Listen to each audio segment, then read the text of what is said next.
Hello बच्चों। कैसे हैं आप सभी लोग। आई होप आप सभी लोग अच्छे होंगे और अपना और अपनी फैमिली का ख्याल रख रहे होंगे। तो बच्चों, आज काफ़ी दिनों बाद हमारी आपसे मुलाकात हो रही है, क्योंकि मैं थोड़ा बिजी था तो लेक्चर्स नहीं बना पाया था। लेकिन आज मुझे थोड़ा टाइम मिला है तो मैं आपके लिए लेक्चर लेकर आया हूँ, जिसमें हम स्टार्ट करने वाले हैं electrical properties of the material. ठीक है। अब हम ये टॉपिक क्यों स्टार्ट कर रहे हैं, थोड़ा सा समझ लेते हैं। देखो, तो इससे पहले आपको जितने भी इम्पोर्टेंट टॉपिक्स थे वो सारी चीज़ें मैं आपको समझा चुका, जो कि आपसे किससे रिलेटेड थे, मटेरियल से रिलेटेड थे। हम इंजीनियरिंग मटेरियल्स क्यों पढ़ रहे हैं, क्योंकि हमने आपको क्या बताया था, हमारा जो पूरा आपका जो सीरीज चल रहा है वो चल रहा है इंजीनियरिंग मटेरियल्स का। ठीक है। आप सभी बच्चों को पता होगा, जो भी स्टूडेंट फॉलो कर रहे हैं मेरे को, उन सबको पता चल रहा होगा मैंने एक सीरीज चलाया इंजीनियरिंग मटेरियल्स का। जब जब मुझे टाइम मिलता है मैं इसमें लेक्चर अपलोड कर देता हूँ। अब इसमें जितना भी था कि आपका मटेरियल की प्रॉपर्टीज़ क्या होती हैं, उनकी प्रॉपर्टीज़ किस किस बेसिस पे डिपेंड करती हैं, ठीक है, क्यों पढ़ना ज़रूरी है, ये सारी चीज़ें मैं आपको बता चुका हूँ। और जितना भी था आपका अलॉय से रिलेटेड, वो सारा मैंने आपको कंप्लीट करा दिया था। हीट ट्रीटमेंट प्रोसेस हुआ, आयरन कार्बन डायग्राम हुआ, सारी चीज़ें हमारी कंप्लीट हो चुकी थी। तो हम कह सकते हैं एक तरीके से हमारा जो इम्पोर्टेंट पार्ट नंबर 1 था वो कंप्लीट हो चुका था। तो उसमें भी कुछ चीज़ें बची हैं, अभी छोटे छोटे टॉपिक्स बचे हैं अभी, वो फिलहाल मैं आपको बाद में बता दूंगा जैसे जैसे मुझे टाइम मिलता चला जाएगा। जैसे कि अगर मैं बात करूँ तो आपको थोड़ा सा, जैसे कि अगर मैं बात करता हूँ तो मैंने इसमें आपको काफ़ी चीज़ें बता दी थी कि आपका हीट ट्रीटमेंट प्रोसेस क्या होते हैं, ठीक है, हीट ट्रीटमेंट फर्नेसेस क्या हैं। ठीक है। एक इसमें पार्ट जो बचता है वो आपका बचता है क्वेंचेंट्स का। ठीक है। जो कि मैंने आपसे बोला था कि मैं क्वेंचेंट्स के ऊपर लेके आऊँगा। कुछ पार्ट्स आपका बचता है आपका, मुझे जो आपको बताना है डिसलोकेशंस, जो मैंने आपको डिफेक्ट्स पढ़ाए थे, डिसलोकेशन से रिलेटेड कुछ आपको चीज़ें बतानी है। तीसरा मुझे आपको इसमें बताना है स्ट्रेंथनिंग मैकेनिज्म्स के बारे में। ठीक है। एक हम रख लेंगे मिसलेनियस को, छोटा मोटा आपका बच गया होगा वो मैं मिसलेनियस में करा दूंगा। तो ये छोटे छोटे पार्ट आपके बचे हैं आपके जो हमारे प्रीवियस लेक्चर से उनसे जुड़े हुए, जो कि मैं आपको धीरे धीरे कंप्लीट करा दूंगा। लेकिन मुझे लगता है क्योंकि हम इंजीनियरिंग मटेरियल्स पढ़ रहे हैं तो थोड़ा थोड़ा आपको जो आगे की चीज़ें हैं उनके बारे में भी बता दिया जाए। जितना मैंने पढ़ाया है वो सफिशियंट है, मोर देन सफिशियंट है, उतना आप कंप्लीट कर लीजिए। आपको मेरे को जैसे जैसे टाइम मिलेगा मैं बाकी के पार्ट आपको कंप्लीट करा दूंगा। अब इसमें हमारा बचा क्या है बच्चों, अगर मैं आपको बता दूं, ये मैं इरेज कर देता हूँ यहाँ से, क्योंकि आपका ये इंजीनियरिंग मटेरियल्स जो आपका जो मैंने पूरा ये चलाया है काफ़ी बड़ा है। इसको पहले मैं एक मिनट डिलीट कर दूं पूरा। ठीक है, ये देखो इरेज कर दिया।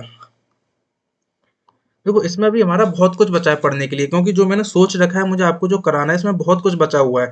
जैसे कि आपका आपका इलेक्ट्रिकल प्रॉपर्टीज हो गया। ठीक है, इलेक्ट्रिकल प्रॉपर्टीज हो गया, मैकेनिकल प्रॉपर्टीज हो गया आपका, मैग्नेटिक प्रॉपर्टीज हो गया, ठीक है, ऑप्टिकल प्रॉपर्टीज हो गया। कि मुझे ना ये चीज़ें मैंने सोच रखी कि आपको धीरे धीरे कंप्लीट करानी। और हम एज एन इंजीनियर अगर हम बात करते हैं, और अगर हम इंजीनियरिंग मटेरियल्स या मटेरियल साइंस पढ़ रहे हैं तो इन चीज़ों के बारे में हमें बेसिक बेसिक आइडिया होना चाहिए। ठीक है, ऑप्टिकल प्रॉपर्टीज हो गया आपका। ठीक है, फिर आपके आते हैं नैनो मटेरियल्स आ जाते हैं, कंपोजिट्स आ जाते हैं, पॉलीमर्स आ जाते हैं, सिरामिक्स आ जाते हैं। ठीक है। और आपका कह सकते हो फेरस एंड नॉन फेरस आ जाते हैं आपके, एंड लास्ट में कोरोजन। तो ये कुछ टॉपिक्स हैं जो मैंने सोच रखे हैं कि आपको इस इंजीनियरिंग मटेरियल्स की सीरीज में मुझे कंप्लीट कराना है। धीरे धीरे मैं इनको कंप्लीट करा दूंगा। तो इसमें बच्चों बहुत टाइम लगेगा। ठीक है, टाइम लगेगा इसमें, क्योंकि सिलेबस आप देख सकते हो कितना हमने कवर कर लिया डेप्थ में जाके चीज़ें, और कितनी चीज़ें अभी हमें और करनी है। तो इसीलिए मैंने क्या करा, अभी उन चीज़ों को जो मैं हमारे पुराने वाले लेक्चर से जुड़ी हुई जो आपके कुछ टॉपिक्स थे उनको अभी मैंने होल्ड पर रख दिया है।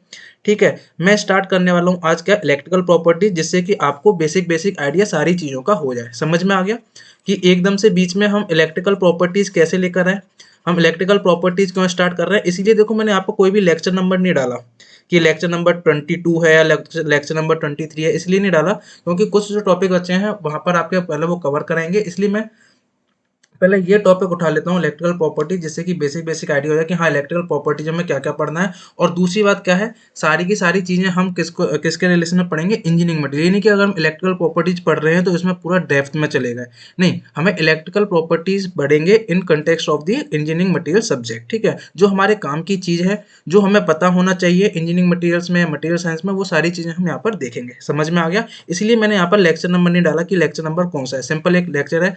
इससे रिलेटेड जो भी लेक्चर होंगे इसके आगे मैं अपलोड करता चला जाऊंगा। क्या सभी बच्चों को समझ में आ गया? क्या सभी बच्चों को सॉरी, क्या सभी बच्चों को समझ में आ गया? तो बच्चों आज हम स्टार्ट करने वाले हैं electrical properties of the material. देखो बच्चों, जब भी हम बात करते हैं इलेक्ट्रिकल प्रॉपर्टीज की, ठीक है, पढ़ना क्यों जरूरी है? क्योंकि मैं जब भी लेक्चर स्टार्ट करता हूँ आपको बताता हूँ कोई भी चीज़ पढ़ना क्यों जरूरी है। तो जैसा कि बच्चों आप सभी देखते होंगे, जितनी भी हमारी आजकल की जो इलेक्ट्रॉनिक डिवाइसेस है, ठीक है, थोड़ा सा एक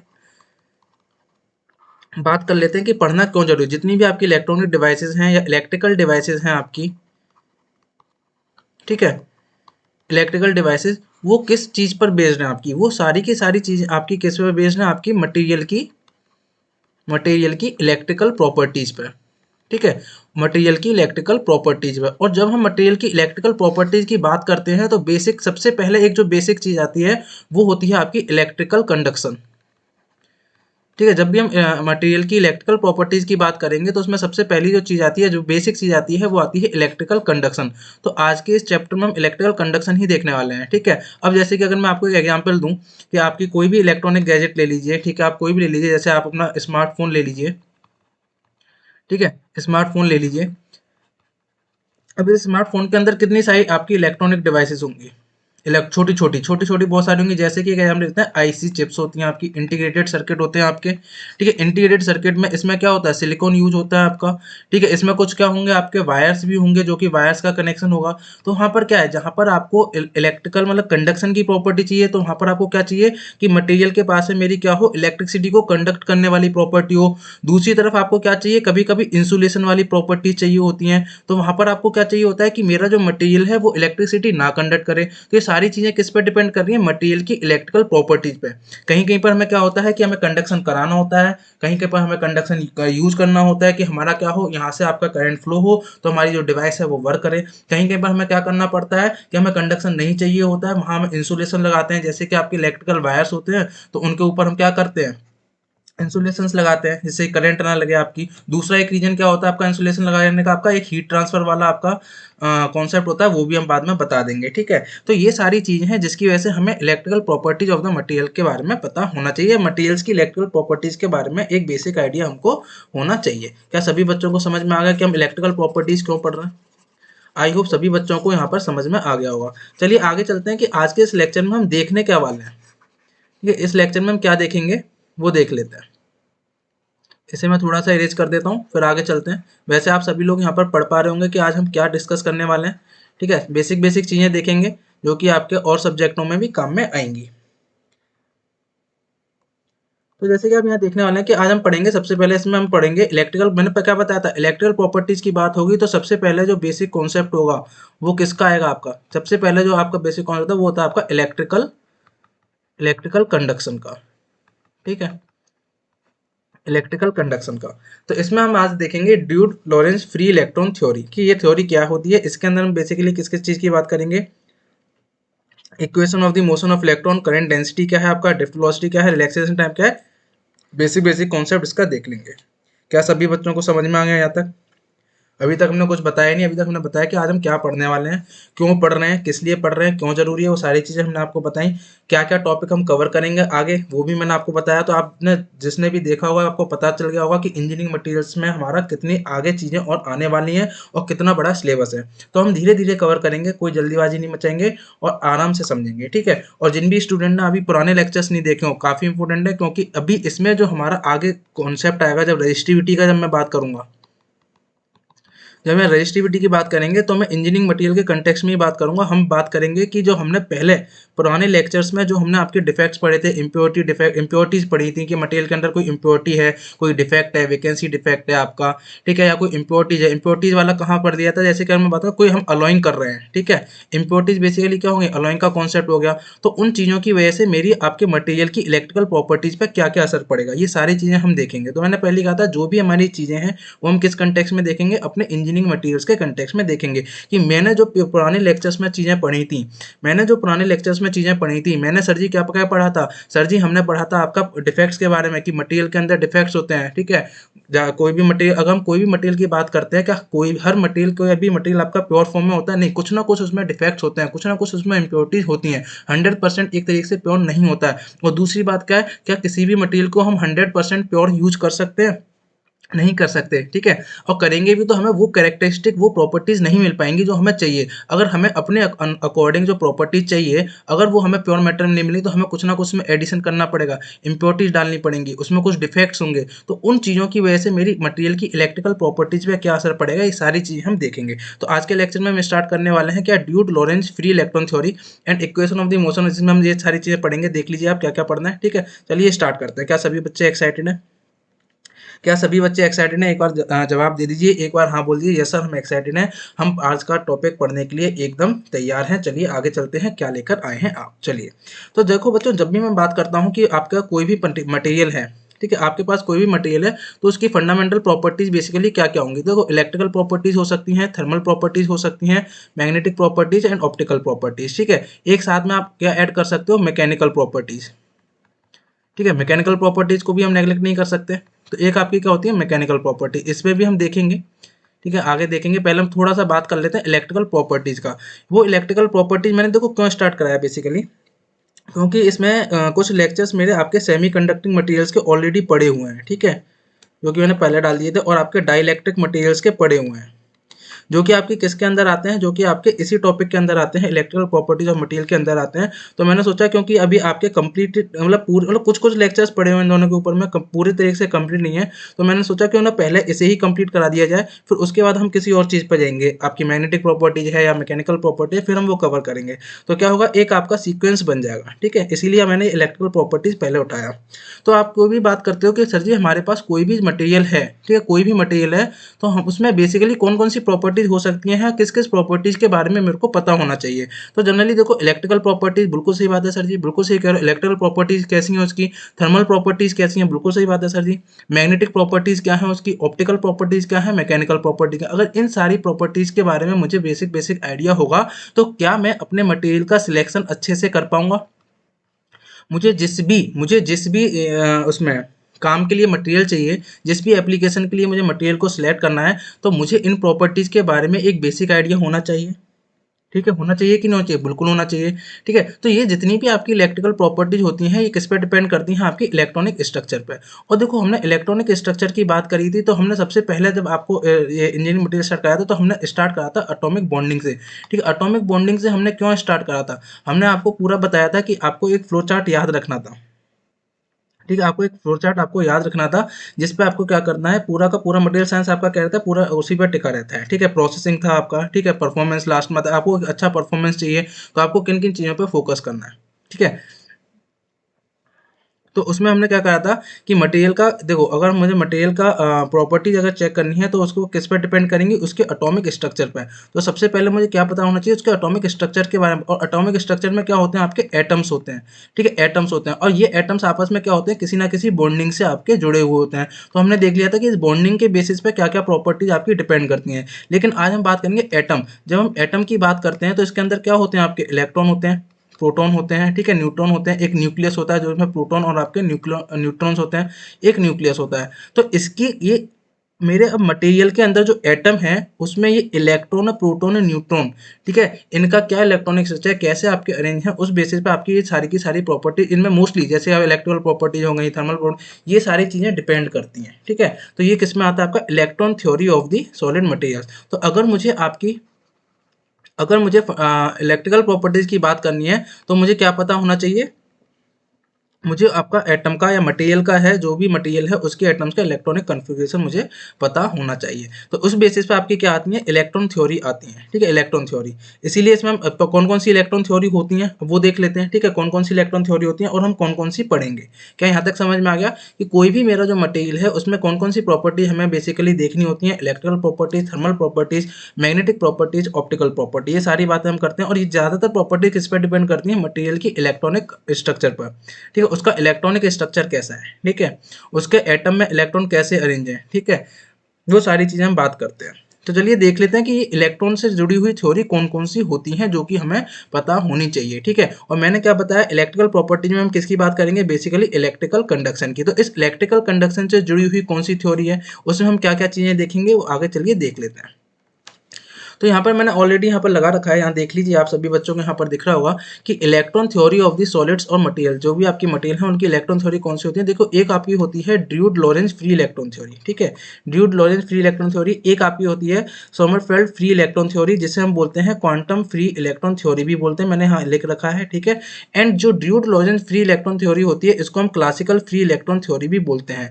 और जो हमारी थ्योरी इलेक्ट्रिकल कंडक्शन से जुड़ी हुई होती है, वो हम बेसिकली इसी वाली थ्योरी को पढ़ते हैं, ठीक है। जनरली जब भी हम बात करते हैं बेसिक इलेक्ट्रिकल कंडक्शन के कॉन्सेप्ट की बात करते हैं, तो हमारा जुड़ा हुआ किससे होता है, ड्यूड लॉरेंज फ्री इलेक्ट्रॉन थ्योरी से जुड़ा हुआ होता है, और इसी थ्योरी की हम जनरली बात करते हैं। इससे इनके अलावा एक और थ्योरी आपकी होती है, यहाँ मैंने देखो लिख रखा है, नोट में आपका लगा रखा है, वो आपकी होती है जोन इलेक्ट्रॉन थ्योरी। ये जोन इलेक्ट्रॉन थ्योरी कुछ नहीं होता, ये जोन इलेक्ट्रॉन थ्योरी आपकी बैंड थ्योरी ही होती है सॉलिड्स की, जो आप सभी बच्चों ने पढ़ी होगी। और हम इस बैंड थ्योरी को देखेंगे जब हम सेमीकंडक्टर का पहला लेक्चर लेकर आएंगे, ठीक है। इस बैंड थ्योरी को आज के लेक्चर में हम नहीं देखेंगे, आज के लेक्चर में हम बात करेंगे केवल किसकी, ड्यूड लॉरेंज फ्री इलेक्ट्रॉन थ्योरी की, ठीक है। सोमरफील्ड थ्योरी हम नहीं बात करेंगे, क्योंकि ऐसा हमें पढ़ने की इतनी आवश्यकता नहीं है, क्योंकि हमने क्या बताया, हमें यहाँ पर सॉलिड स्टेट फिजिक्स नहीं पढ़ना है, ठीक है। हम यहाँ फिजिक्स की बात नहीं कर रहे हैं, तो हमें बेसिकली क्या है कि बेसिक हम क्या इसकी बात कर रहे हैं, सर जी हम बात कर रहे हैं इंजीनियरिंग मटेरियल्स की। सर जी हम किसकी बात कर रहे हैं, सर जी हम बात कर रहे हैं इंजीनियरिंग मटेरियल्स की। तो क्या इंजीनियरिंग मटेरियल्स की बात कर रहे हैं तो हम सारी चीज़ें पढ़ ले, नहीं, जो हमारे काम की चीज़ें हैं वो हमें पता होना चाहिए। इंजीनियरिंग मटेरियल्स हम बात कर रहे हैं इलेक्ट्रिकल प्रॉपर्टीज, तो हमें बेसिक कॉन्सेप्ट पता होना चाहिए कि हाँ क्या इलेक्ट्रिकल प्रॉपर्टीज होती हैं, किस पे डिपेंड करनी है, क्या क्या चीज़ उसके अंदर क्या क्या चीज़ें होती हैं, और क्या क्या टर्म्स और हमें पता होने चाहिए, क्या जो आपकी इंपॉर्टेंट डेफिनेशंस हैं, जो इंपॉर्टेंट फॉर्मूले हैं, जो टर्म्स हैं, वो हमें पता होने चाहिए। वही सारी चीज़ें हम इसमें देखेंगे। क्लियर हो गया, बिल्कुल क्लियर हो गया। और दूसरा हम ये बैंड थ्योरी जरूर देखेंगे, क्योंकि जब हम सेमीकंडक्टर पढ़ेंगे तो हम वहां पर आपको एक बताएंगे कि सेमीकंडक्टर, ठीक है, आया कैसे, मतलब सेमीकंडक्टर केवल जब हम आपको मटेरियल की क्लासिफिकेशन बताएंगे on the basis of the band, ठीक है, जो मटेरियल के अंदर जो आपके एनर्जी बैंड्स होते हैं उसके बेसिस पर, कि आप कैसे क्लासिफाई करते हो कि कोई मटेरियल मेरा कंडक्टर है या कोई मटेरियल मेरा इंसुलेटर है, किसके बेसिस पे, एनर्जी बैंड्स के बेसिस पे, या कोई मेरा मटेरियल सेमीकंडक्टर है। तो ये जो थ्योरी है आपकी सेमीकंडक्टर वाली, जो बैंड थ्योरी ऑफ सॉलिड्स है, जिसे हम जोन थ्योरी भी बोलते हैं, इसकी हम बात करेंगे जब हम सेमीकंडक्टर का पहला लेक्चर पढ़ेंगे, उसमें ये डिस्कस हो जाएगा। सोमरफील्ड की हम बात नहीं करेंगे, और आज के लेक्चर में हम किसकी बात करेंगे, ड्यूड लॉरेंज फ्री इलेक्ट्रॉन थ्योरी की बात करेंगे, जिसे हम क्या बोलते हैं, क्लासिकल फ्री इलेक्ट्रॉन थ्योरी भी बोलते हैं। क्या सभी बच्चों को समझ में आ गया? ये किस पर बेस होती है आपके, देखो दोनों में सब में क्या आ रहा होगा आपको, देखो फ्री इलेक्ट्रॉन थ्योरी, तो आपके किससे रिलेटेड है, सारी की सारी आपके फ्री इलेक्ट्रॉन से। तो माइंड में एक डाउट आएगा, सर जी ये फ्री इलेक्ट्रॉन क्या होते हैं, ठीक है। तो मैंने यहाँ पर लगा रखा है, फ्री इलेक्ट्रॉन बेसिकली क्या होते हैं आपके, कोई भी जो आपका एटम होता है, कोई भी मटेरियल ले लीजिए, उसके अंदर कोई भी एटम है, तो एटम के अंदर क्या होता है, न्यूक्लियस होता है, न्यूक्लियस के अंदर क्या होता है, आपके प्रोटॉन होते हैं और न्यूट्रॉन होते हैं कि नहीं होते। और इसके चारों ओर आपके क्या होते हैं, इलेक्ट्रॉन आपके रोटेट कर रहे होते हैं, इसके चारों ओर आपके क्या कर रहे होते हैं, इलेक्ट्रॉन रोटेट कर रहे होते हैं, ठीक कर रहे होते हैं। ये देख ले जो भी हम लगाते हैं यहाँ पर। तो अब आपका क्या होता है, आपके फ्री इलेक्ट्रॉन कौन से होते हैं, फ्री इलेक्ट्रॉन बेसिकली होते हैं आपके वैलेंस इलेक्ट्रॉन, ठीक है। और ये वैलेंस इलेक्ट्रॉन में आपको लेक्चर नंबर आपका जो स्टार्टिंग में लेक्चर हमने पढ़ाए थे आपको एटॉमिक बॉन्डिंग से रिलेटेड, तब भी मैं आपको बता चुका था, ठीक है। वैलेंस इलेक्ट्रॉन जब हमने आपको आयनिक बॉन्ड बताया था, तब हमने वैलेंस इलेक्ट्रॉन बताए थे। तो ये वैलेंस इलेक्ट्रॉन क्या होते हैं, जो आपके एटम के आउटर मोस्ट सेल में जो इलेक्ट्रॉन होते हैं, एटम के आउटर मोस्ट सेल में जो इलेक्ट्रॉन होते हैं, उन्हीं को हम क्या बोलते हैं, जैसे कि ये अगर मेरी आउटर मोस्ट सेल है, तो इसमें आपका देखो 1 2 3 4 5, तो 5 आपके क्या है, वैलेंस इलेक्ट्रॉन है। और जो आपके आउटर मोस्ट सेल में इलेक्ट्रॉन होते हैं, उन्हीं वैलेंस इलेक्ट्रॉन को हम क्या बोलते हैं, फ्री इलेक्ट्रॉन बोलते हैं। समझ में आ गया? तो क्या है, आपके फ्री इलेक्ट्रॉन वही होते हैं जो क्या होते हैं, आपके जो आपके वैलेंस इलेक्ट्रॉन होते हैं किसी भी मटेरियल के अंदर, ठीक है। और ये वैलेंस इलेक्ट्रॉन क्या करते हैं, मटेरियल के अंदर कहीं भी आपके मूव करते हैं, रैंडमली मूव करते रहते हैं, इधर से उधर आपके मूव करते रहते हैं, ठीक है। और कौन कंस्ट्रेंट करते हैं, सरफेस। ये नहीं कि आपका क्या मटेरियल, ये मटेरियल है, मूव करते करते मटेरियल के सरफेस से ही बाहर भाग गए, नहीं, ऐसा नहीं है, मटेरियल के अंदर आपका कहीं भी पूरे में मूव करते रहते हैं। तो फ्री इलेक्ट्रॉन आपको समझ में आ गया, बिल्कुल समझ में आ गया। तो यहाँ पर हम इसे डिलीट कर देते हैं, जिससे एक बार आपको क्लियर हो जाए। तो यहाँ देख लीजिए कि हम क्या क्या पढ़ने वाले हैं, हम पढ़ेंगे ड्यूड लॉरेंज फ्री इलेक्ट्रॉन थ्योरी, ठीक है, ये हम नहीं देखेंगे, ठीक है। और आपका ये देखेंगे हम band theory of the solid, जिसे हम जोन फ्री इलेक्ट्रॉन थ्योरी भी बोलते हैं, ये हम देखेंगे जब आपकी सेमीकंडक्टर्स की बात करेंगे। क्या सभी बच्चों को क्लियर हो गया? क्या सभी बच्चों को क्लियर हो गया कि इलेक्ट्रॉन की थ्योरी कौन कौन सी होती हैं आपकी, ठीक है। मेन जो इंपॉर्टेंट थ्योरी है वो आपकी यही 3 थ्योरी हैं। चलिए बात करते हैं सबसे पहले ड्यूड लॉरेंज फ्री इलेक्ट्रॉन थ्योरी की, क्योंकि हमें यही जानना है। अगर हम इंजीनियरिंग मटेरियल्स पढ़ रहे हैं तो हमारे काम की केवल ड्यूड लॉरेंज फ्री इलेक्ट्रॉन थ्योरी है, जो हमें पता होना चाहिए, ठीक है। चलिए, क्या यहाँ तक किसी भी स्टूडेंट को कोई डाउट हो, बताओ। क्या किसी भी स्टूडेंट को यहाँ तक कोई डाउट? आई होप किसी भी स्टूडेंट को कोई डाउट नहीं होगा, अगर होता है तो आप मुझसे पूछ लीजिएगा या एक बार बैक करके देख लीजिएगा। चलिए सर जी बात करते हैं कि ये ड्यूड लॉरेंज फ्री इलेक्ट्रॉन थ्योरी है क्या। तो देखो ड्यूड लॉरेंज फ्री इलेक्ट्रॉन थ्योरी सबसे पहले क्या करते हैं, बात करते हैं तो यहाँ पर दो आ रहे हैं, आपके दो नाम आ रहे हैं, एक है आपके ड्यूड, एक है आपके लॉरेंज, ठीक है, और दूसरा आपका आ रहा है फ्री इलेक्ट्रॉन। तो फ्री इलेक्ट्रॉन मैंने आपको बता दिया फ्री इलेक्ट्रॉन क्या होते हैं, यानी कि दो पर्सन से आपके, एक थे ड्यूड थे, एक थे आपके लॉरेंस थे, ठीक है। ड्यूड ने कुछ आपका मॉडल दिया होगा, ड्यूड ने कुछ आपका मॉडल या कुछ कॉन्सेप्ट दिया होगा, ठीक है, वो कॉन्सेप्ट दिया था और उसको इम्प्रूव थोड़ा किसने किया था, लॉरेंज ने, इसीलिए इसका नाम क्या पड़ गया था, ड्यूड लॉरेंज थ्योरी पड़ गया था। अब देखो इस थ्योरी के अकॉर्डिंग है क्या, यहाँ पर सबसे पहले देख लीजिए मैंने क्या लगा रखा है, एक आपका atomic electronic structure, electronic configuration, आप देख सकते हो इलेक्ट्रॉनिक मतलब कोई भी आपका एटम है उसका इलेक्ट्रॉनिक स्ट्रक्चर कैसा होता है, आप देख सकते हो सेंटर में आपका क्या होता है, न्यूक्लियस होता है, ठीक है, ये आपके क्या है, इलेक्ट्रॉन्स हैं, ये रेड वाले आपके क्या है, इलेक्ट्रॉन्स हैं। अब देखिए इसकी पहली सेल, दूसरी सेल है, आपका थर्ड सेल है, तो जो आउटर, ये जो आपकी क्या है, ये आउटर मोस्ट सेल है, क्लियर हो रहा है, बिल्कुल क्लियर हो रहा है, ये आउटर मोस्ट सेल है। इस आउटर मोस्ट सेल में जितने भी इलेक्ट्रॉन है, यहाँ आप देखिए इस आउटर मोस्ट सेल में जितने भी इलेक्ट्रॉन है, ये इलेक्ट्रॉन आपके क्या है, वैलेंस इलेक्ट्रॉन, ये क्या है आपके वैलेंस इलेक्ट्रॉन, और इन्हीं वैलेंस इलेक्ट्रॉन को हम क्या बोलते हैं, फ्री इलेक्ट्रॉन बोलते हैं। सर जी अभी आपने बिल्कुल पीछे बताया था, हमको ये चीज क्लियर हो गई। तो यही मैंने पहला पॉइंट ये लिख रखा है कि जितने भी आपके मेटल के एटम्स होते हैं उसमें आपके क्या होते हैं, वैलेंस इलेक्ट्रॉन होते हैं, एंड ये आपके जो वैलेंस इलेक्ट्रॉन होते हैं यही रिस्पॉन्सिबल होते हैं मटेरियल की फिजिकल प्रॉपर्टीज के लिए, जैसे कि आपका इलेक्ट्रिकल या थर्मल कंडक्टिविटीज की बात हुई, या थर्मो इलेक्ट्रिसिटी की बात हुई, या थर्मैनिक या फोटो इलेक्ट्रिक इफेक्ट, यानी जो भी आपकी फिजिकल प्रॉपर्टीज हैं, उन फिजिकल प्रॉपर्टीज के पीछे जो कारण होता है या जो जिनका मेन मतलब जो आपके रिस्पॉन्सिबल होते हैं वो आपके होते हैं फ्री इलेक्ट्रॉन। ये सारी की सारी प्रॉपर्टीज किस पे डिपेंड करती हैं, फ्री इलेक्ट्रॉन पर आपकी डिपेंड करती हैं। तो अकॉर्डिंग टू द ड्यूड लॉरेंज थ्योरी, ड्यूड लॉरेंज थ्योरी ने क्या कहा था कि when a large number of the atom are arranged in the three dimension, अगर मैं बहुत सारे एटम्स को, जैसे कि आप ये वाली इमेज देखिए, अगर मैं बहुत सारे एटम्स को थ्री डायमेंशनल स्पेस में लैटिस पॉइंट्स में क्या कर देता हूँ, आपका अरेंज कर देता हूँ, तो क्या होता है जो आउटर मोस्ट सेल होती है आपकी एटम की, वो एक दूसरे से ओवरलैप कर रही है। जैसे कि इस एटम की देखो आउटर मोस्ट सेल ये जा रही है, इस एटम की आउटर मोस्ट सेल आपकी ये जा रही है, ठीक है, फिर इस एटम की आउटर मोस्ट सेल ये आप क्या कर रहे हैं, ओवरलैप कर रहे हैं। क्या दिखाई दे रहा है सभी बच्चों को, बिल्कुल दिखाई दे रहा है। इसे मैं एक बार इरेज कर देता हूं जिससे आपको क्लियरली दिखाई दे। तो अकॉर्डिंग टू द ड्यूड लॉरेंज थ्योरी, ड्यूड लॉरेंज थ्योरी क्या कहता है कि अगर मैं आपके इन एटम्स को एक थ्री डायमेंशनल लैटिस पॉइंट्स पर रख देता हूं या थ्री डायमेंशनल लैटिस पर अरेंज कर देता हूं, तो क्या होगा कि जो आउटर मोस्ट सेल होती हैं आपकी एटम की, वो क्या करती हैं, एक दूसरे के साथ ओवरलैप करती हैं। ये देखिए यहाँ पे लिखा वैलेंस इलेक्ट्रॉन, ये वैलेंस इलेक्ट्रॉन है। अब क्या होता है, हम देखो क्या होता है, ये आपका बीच में जो क्या दे रखा है, ये सेंटर दे रखा है, ठीक है, तो ये आपका पहला एटम, ये दूसरा एटम, ये तीसरा एटम, तो पहले एटम की ये वाली आउटरमोस्ट सेल दूसरे एटम के साथ ओवरलैप कर रही है, दूसरे एटम की तीसरे के साथ कर रही है, तीसरे की चौथे के साथ कर रही है, और नीचे भी आपका ये मान लीजिए कोई और एटम है, nth एटम है, तो इसकी भी आपकी जो आउटरमोस्ट सेल है वो आपके देखिए कितने सारे एटम के साथ ओवरलैप कर रही है। अब क्या होता है कि जो फ्री इलेक्ट्रॉन मेरा जो आपका 1 नंबर की आउटरमोस्ट सेल में आपका चल रहा होता है, घूम रहा होता है, मान लीजिए यहाँ पर था, यहाँ से घूमते घूमते यहाँ पर देखिए घूम रहा था, यहाँ से घूमते घूमते इधर आया, जैसे ही इधर आया, अब इसके पास क्या है, अब ये दो पाथ फॉलो कर सकता है, या तो अपनी ओरिजिनल जो सेल थी आपकी इसकी आउटरमोस्ट सेल उसको फॉलो करे यहाँ जाए, क्योंकि अब इसके पास क्या है कि ओवरलैप कर रही है सेल, तो या दूसरी में भी जा सकता है।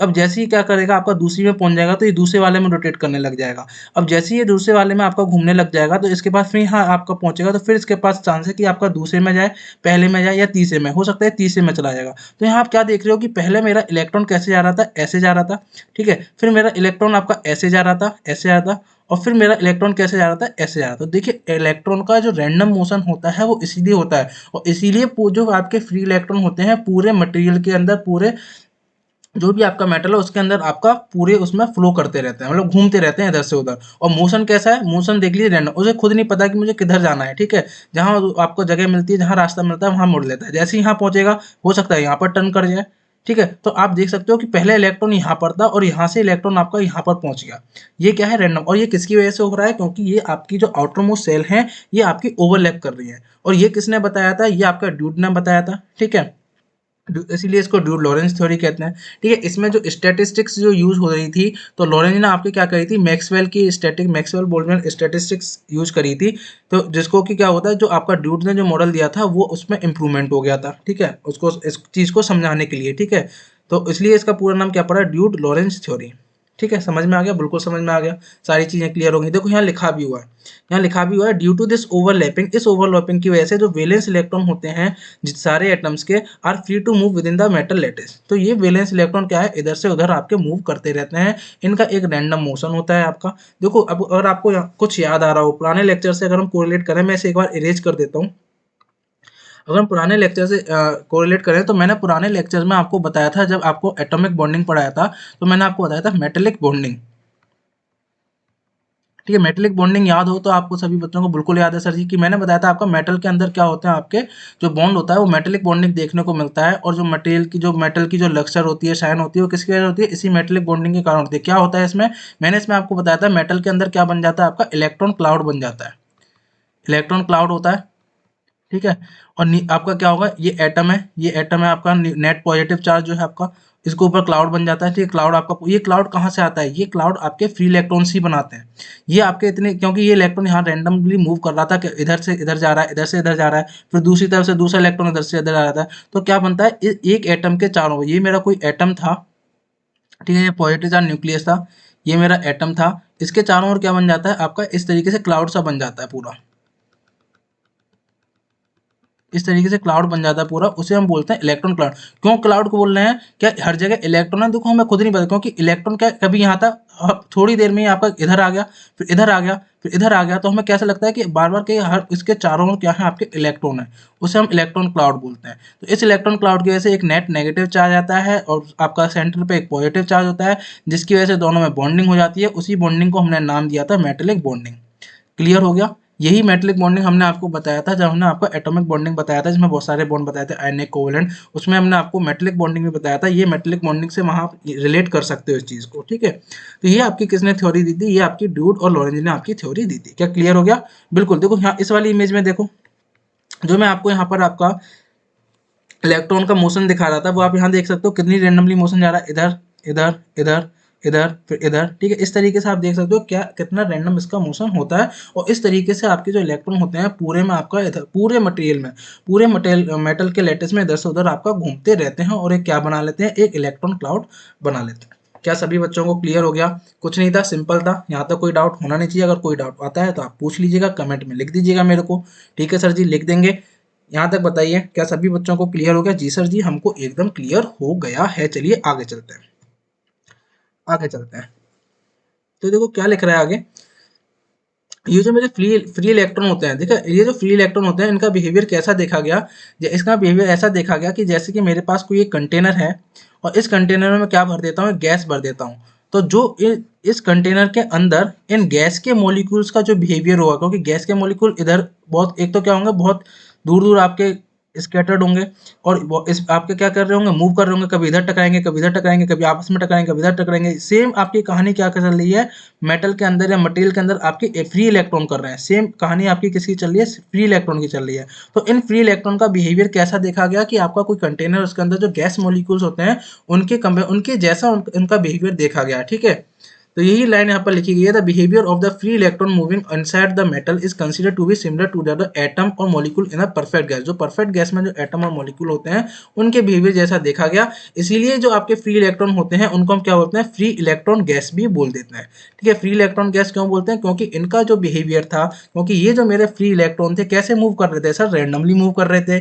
ठीक है, क्यों मूव कर रहे थे, क्योंकि हमारी जो सेल्स थी वो ओवरलैप कर रही थी, इसलिए उनके पास रास्ता मिल जा रहा था, इधर से उधर आपका मूव कर जा रहे थे। और ये किसने बताया था, ये कॉन्सेप्ट दिया था ड्यूड लॉरेंज ने, इसलिए इस थ्योरी का नाम क्या पड़ा, ड्यूड लॉरेंज फ्री इलेक्ट्रॉन थ्योरी पड़ा। अब इन फ्री इलेक्ट्रॉन्स का बिहेवियर कैसा था सर जी, इन फ्री इलेक्ट्रॉन्स का बिहेवियर था आपका एक परफेक्ट गैस के मॉलिक्यूल्स और एटम्स की तरह। इसलिए इन्हीं फ्री इलेक्ट्रॉन्स को हम क्या बोल देते हैं, इन्हीं फ्री इलेक्ट्रॉन्स को हम बोल देते हैं फ्री इलेक्ट्रॉन गैस बोल देते हैं। And the theory is accordingly known as ड्यूड Lorentz classical free electron theory. इसलिए इस थ्योरी को क्या बोलते हैं, ड्यूड Lorentz classical free electron theory बोलते हैं। सिंपल सी थ्योरी थी, ज्यादा कुछ में हमें पढ़ना नहीं है कि सर जी और क्या होता है, कैसे होता है, ज्यादा डेप्थ में हमें नहीं जाना है। केवल मैंने आपको बताया एक बेसिक बेसिक कॉन्सेप्ट हमको लेना है, एक बेसिक बेसिक आइडिया हमें लेना है, क्योंकि हम इंजीनियरिंग मटेरियल पढ़ रहे हैं तो थोड़ी थोड़ी चीजों के बारे में हमें पता होना चाहिए। फिर भी मैंने कोशिश करी है कि आपको एक हल्के हल्के डेप्थ तक ले जाके पढ़ाया जाए कि आपको चीजें क्लियर हों। ठीक है, अब क्या होता है यहाँ पर, ये पॉइंट वेरी वेरी इंपॉर्टेंट है। ठीक है, ये पॉइंट बहुत इंपॉर्टेंट है। ठीक है, क्यों? क्योंकि यहाँ पर आपका एक लॉ आता है, वो हमने यहाँ लिख रखा है, हम आपको बताएंगे। तो देखो क्या कह रहा है, क्योंकि ये इलेक्ट्रॉन जो होते हैं ये फ्रीली मूव कर सकते हैं मेटल के अंदर irrespective of their crystal structure. कोई फर्क नहीं पड़ता कि आपका मटेरियल का क्रिस्टल स्ट्रक्चर आपका सिंपल क्यूबिक है या आपका फेस क्यूबिक है या फिर आपका बॉडी सेंटर्ड है, ठीक है, या फिर आपका HCP है, कोई भी क्रिस्टल स्ट्रक्चर हो आपका, कोई फर्क नहीं पड़ता है इन फ्री इलेक्ट्रॉन को। ये अपने मजे में चलते हैं, अपनी धुन में चलते हैं, इनको कोई भी मतलब नहीं है, क्योंकि इनको क्या, इसमें क्या है कि आपका मटेरियल के जो आपकी जो आउटर मोस्ट सेल है एटम की, वो आपस में ओवरलैप कर रही है। और दूसरी बात क्या है, न्यूक्लियस से लूजली बाउंड है, ठीक है, तो इजिली आपका मूव करते रहते हैं इधर से उधर आपका मटेरियल। और जो न्यूक्लियस से जो बॉन्ड मतलब जो अट्रैक्शन है वो भी इतना नहीं लगता है इन पर, तो इजिली ये क्या करते हैं, अपनी आउटर मोस्ट सेल को छोड़ के दूसरे एटम के आउटर मोस्ट सेल में चले जाते हैं, क्योंकि दूसरे एटम के जैसे आउटर मोस्ट रहेंगे तो दूसरे एटम का जो आपका न्यूक्लियस है वो उसको अट्रैक्ट करने लग जाता है अपनी तरफ, फिर वहां घूमने लग जाते हैं। जैसे ही आपका फिर आपके इंटरसेक्शन पॉइंट पर पहुंचे, ओवरलैप कर रही है, तो तीसरे एटम का जो न्यूक्लियस है वो से अट्रैक्ट कर लेगा अपनी तरफ। तो इस तरीके से रैंडमली मूव करते हैं, कोई फर्क नहीं पड़ता कि आपके मटेरियल का क्रिस्टल स्ट्रक्चर क्या है। ठीक है, अब क्या होता है जब इस ये कहानी होती है, क्योंकि फ्री इलेक्ट्रॉन आपका मूव कर रहा है, कोई फर्क नहीं पड़ रहा क्या क्रिस्टल स्ट्रक्चर है, तो उस केस में क्या होता है कि जो रेशियो होता है आपका इलेक्ट्रिकल कंडक्टिविटी की, जो मटेरियल की इलेक्ट्रिकल कंडक्टिविटी है, यहाँ देखिए सिग्मा, इलेक्ट्रिकल कंडक्टिविटी को किससे रिप्रेजेंट कर रहे हैं, सिग्मा से रिप्रेजेंट कर रहे हैं। और आपकी मटेरियल की जो थर्मल कंडक्टिविटी है जिसे हम किससे रिप्रेजेंट कर रहे हैं, के से रिप्रेजेंट कर रहे हैं। तो सिग्मा अपॉन के का जो रेशियो होता है, ठीक है, सिग्मा अपॉन के का, एक मिनट में इसको डिलीट कर देता हूँ पूरा। हाँ, अब देखिए सिग्मा अपॉन के का जो रेशियो होता है वो आपका क्या होता है, कांस्टेंट होता है। ये सिग्मा अपॉन ऐसा पाया गया। ठीक है, और ये बात सबसे पहले किसने देखी, आपके वीडमैन फ्रेंच ने बात करी थी, इसलिए इस लॉ का नाम वीडमैन फ्रेंच लॉ भी पड़ेगा। तो यहाँ पर देख लेते हैं, तो आप इन्होंने क्या कहा कि आपका जो सिग्मा अपॉन यानी electrical conductivity upon thermal conductivity का जो रेशियो है वो मेरा कांस्टेंट है। ठीक है, तो मैंने क्या लिखा, देखिए यहाँ पर आपका क्या कर दिया मैंने कि आपका अगर ये कांस्टेंट है तो के अपॉन सिग्मा की बात करता हूँ तो वो भी एक कांस्टेंट होगा, बिल्कुल होगा। और ये जो कांस्टेंट होता है ये directly proportion to the T, T आपका टेम्परेचर है। ठीक है, तो के अपॉन सिग्मा जो होता है डायरेक्टली प्रोपोर्शन टू टी होता है आपका टेम्परेचर। और जब मैं ये प्रोपोर्शनलिटी साइन हटाता हूँ तो यहाँ पर आपका एक कांस्टेंट आता है, ये आपका एल, एल जिसे हम क्या बोलते हैं, लॉरेंज नंबर, जिसे हम क्या बोलते हैं, लॉरेंज नंबर बोलते हैं। तो K upon sigma is equal to L T, where T क्या है आपका, टी आपका टेम्परेचर हो जाता है। तो यहाँ से आपका जो फॉर्मूला पूरा बन के आया, जो रिलेशन बन के आता है वो आपका के क्या निकल के आता है, K is equal to sigma L T. ये आपका बहुत इंपॉर्टेंट रिलेशन है, आपसे एग्जाम में कई बार पूछ लिया जाता है। और इसी जो आपका जो ये लॉ है, ये जो आपका लॉ है, ये रिलेशन है, इसी को हम बोलते हैं वीडमैन फ्रेंच लॉ। ठीक है, इसी को हम क्या बोलते हैं, वीडमैन फ्रेंच लॉ बोलते हैं। तो ये आपको याद रख लेना, K is equal to sigma L T. या आपका वीडमैन फ्रेंच लॉ क्या बात करता है, इसका स्टेटमेंट क्या होगा, ये आपका ऊपर लिखा हुआ है कि the ratio of the electrical conductivity and the thermal conductivity in any material irrespective their of a crystal structure remains constant, वो कांस्टेंट रहता है। And this will be equal to आपका क्या होगा, K upon sigma is directly proportional to the temperature, and when we remove the proportionality sign the a constant will come and that constant is known as the Lorentz number। उस constant को हम क्या बोलते हैं, Lorentz number बोलते हैं। and the final expression we have will be the k is equal to sigma lt। ये आपको याद रखना है, क्योंकि कभी कभी इस पर बेस क्या आ जाते हैं, आपके न्यूमेरिकल्स आ जाते हैं। आपको क्या दे रखा होगा, थर्मल कंडक्टिविटी दे देगा, पूछ लेगा आपका सिग्मा क्या है आपका, या आपको सिग्मा पूछ देगा, पूछ लेगा थर्मल कंडक्टिविटी क्या है, तो ये पूछ आपको पता होना होगा। ठीक है, क्लियर हो गया, बिल्कुल क्लियर हो गया। तो ये आपको याद रखना है। तो यहाँ तक किसी भी स्टूडेंट को कोई डाउट हो तो एक बार मुझे बता दे, ठीक है, उसको हम कंसीडर करेंगे, फिर आगे चलते हैं। हमने आगे क्या देखना है, आगे क्या पढ़ना है। अभी हमने बात कर ली, बेसिक बेसिक आइडिया ले लिया कि सर जी ड्यूड लॉरेंस थ्योरी क्या है। और ड्यूड लॉरेंस थ्योरी के साथ साथ हमने देख लिया वीडमैन फ्रेंच लॉ क्या है, जो कि बहुत इंपॉर्टेंट लॉ है, इसको याद रखिएगा। एक बार मैं फिर से रिपीट कर देता हूँ कि वीडमैन फ्रेंच लॉ क्या कहता है कि आपका किसी भी मटेरियल के अंदर जो आपका थर्मल कंडक्टिविटी, या फिर मैं कह सकता हूँ इलेक्ट्रिक कंडक्टिविटी या थर्मल कंडक्टिविटी का रेशियो क्या होता है, बराबर होता है। या फिर आप उल्टा भी कह सकते हो कि आपका thermal conductivity upon electrical conductivity का रेशियो बराबर होता है। ये रेशियो प्रोपोर्शनल टू होता है टेम्परेचर। ठीक है, हम रूम जिस भी टेम्परेचर की बात कर रहे हैं, रूम टेम्परेचर की, हायर टेम्परेचर की या लोअर टेम्परेचर की, उस टेम्परेचर के प्रोपोर्शनल होगा। तो फाइनल जो एक्सप्रेशन निकल के आता है वो आपका क्या होता है, K is equal to sigma L T. जी सर, बिल्कुल हमको यहाँ तक क्लियर हो गया है। चलिए आगे चलते हैं, आगे क्या है, चलिए आगे चलते हैं। ठीक है। तो ये देखो, ये चीजें लगा रखी थी मैंने, बाई चांस आपसे एग्जाम में पूछ लिया जाता है या आपसे एग्जाम में आ जाता है कि describe the dude Lorentz theory, ठीक है, तो आपके पास कुछ लिखने के लिए मटेरियल हो, इसलिए मैंने कुछ पॉइंट्स यहाँ पर लिख रखे हैं जो कि आप अपने नोट्स में नोट डाउन कर सकते हो। ठीक है, उनको नोट डाउन कर लीजिएगा, लिख लीजिएगा और अपने एग्जाम में इजीली लिख के आ सकते हो। साथ में हमने विडमैन फ्रेंच लॉ जरूर देखा, इसको आप जरूर लिख के आइएगा। चलिए, तो कुछ बातें हैं कि आपका ये जो आपकी ड्यूड लॉरेंस थ्योरी थी, इसकी सक्सेस की बात करें कि क्या क्या इसकी सक्सेस थी, मतलब क्या क्या इसने हासिल किया, तो इससे हम क्या क्या चीजें एक्सप्लेन कर पाए। पहली बात तो हम आपका एक्सप्लेन कर पाए वेरीफाइज द ओम्स लॉ। जो ओम्स लॉ था आपका V इक्वल टू IR, इसने वेरीफाई कर दिया। ओम्स लॉ पढ़ाने की जरूरत नहीं है, आप लोगों सभी बच्चों ने अपनी 10th 11th 12th क्लास में पूरा पढ़ा हुआ है, तो कोई दिक्कत नहीं है। ठीक है, यह कोई समझाने वाली बात नहीं है, आपको पता है ओम्स लॉ क्या होता है। दूसरा आपका क्या था, विडमैन फ्रेंच लॉ। ठीक है, विडमैन फ्रेंच लॉ यहाँ पर लिखा हुआ था, पीछे हमने आपको बता दिया, तो आपको दिक्कत नहीं होगी कि विडमैन फ्रेंच लॉ क्या है। तो विडमैन फ्रेंच लॉ को इसने पूरा बता दिया था, केज अपॉन सिग्मा, जो K upon sigma is directly proportional T, T आपका टेम्परेचर, और सर जी जब हम इसको हटाएंगे प्रोपोर्शनलिटी तो K upon sigma is equal to आपका एल टी आ जाएगा, तो के इज इक्वल टू आपका सिग्मा एल टी। एल क्या है बच्चों, एल है आपका लॉरेंज नंबर, या लॉरेंज कांस्टेंट बोल दी, लॉरेंज नंबर। ठीक है, इसने आपका electrical conductivity and thermal conductivity को एक्सप्लेन किया। ठीक है, ऑप्टिकल प्रॉपर्टीज को भी इसने अच्छे से एक्सप्लेन कर दिया था। तो अगर आपसे पूछा जा सकता है कि आपका क्या क्या इसके आउटकम्स निकले थे, आपके क्या क्या इसने इसके एडवांटेज थे, वो आप चीज़ें यहाँ पर बता सकते हैं। तो 3-4 पॉइंट मैंने लिख रखे हैं, इनको ज़्यादा समझने की जरूरत नहीं, बस आपको पता होना चाहिए। हाँ, क्लासिकल फ्री इलेक्ट्रॉन थ्योरी, हाँ यार, क्लासिकल फ्री इलेक्ट्रॉन थ्योरी का मतलब आपका ड्यूड लॉरेंस थ्योरी है। ठीक है, किसी भी नाम से अगर आता है आपका तो आपको समझ जाना है। ठीक है, तो क्लासिकल फ्री इलेक्ट्रॉन थ्योरी लिखा हो या फिर ड्यूड लॉरेंस थ्योरी लिखा हो, एक ही बात है। ठीक है, क्लियर हो गया जी सर जी, सारी बातें क्लियर हो गई।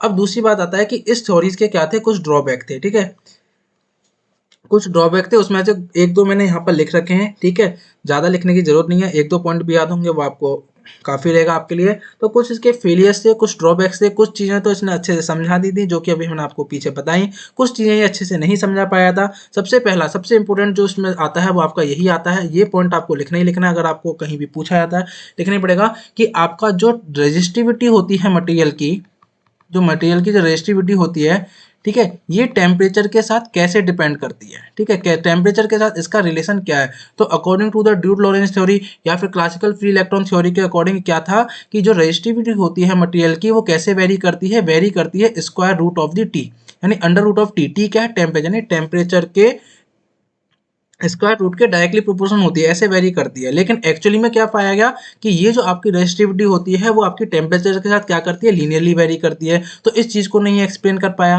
ठीक है, पहली बात तो एक बार पढ़ लेते हैं क्या लिखा हुआ है। The theory correctly predicted the room temperature, मतलब रूम टेम्परेचर रेजिस्टिविटी को तो आपको बता दी, रूम टेम्परेचर, क्योंकि सारे एक्सपेरिमेंट कहाँ होते हैं, जनरली रूम टेम्परेचर पे किए जाते हैं। तो रूम टेम्परेचर रेजिस्टिविटी की तो इसने अच्छे से एक्सप्लेन कर दिया, कोई दिक्कत नहीं। लेकिन इस रेजिस्टिविटी का, या ये जो रेजिस्टिविटी है मटेरियल की, वो टेम्परेचर के साथ कैसे डिपेंड कर रही है, वो चीज़ अच्छे से नहीं आपका एक्यूरेटली नहीं आपका डिस्क्राइब कर पाया। इस थ्योरी के अकॉर्डिंग क्या था, इसका मानना ये था कि जो रेजिस्टिविटी है वो मेरी टेम्परेचर के साथ कैसे रिलेट कर दी, आपका अंडर रूट टी, यानी square root of the temperature के उससे वेरी करती है।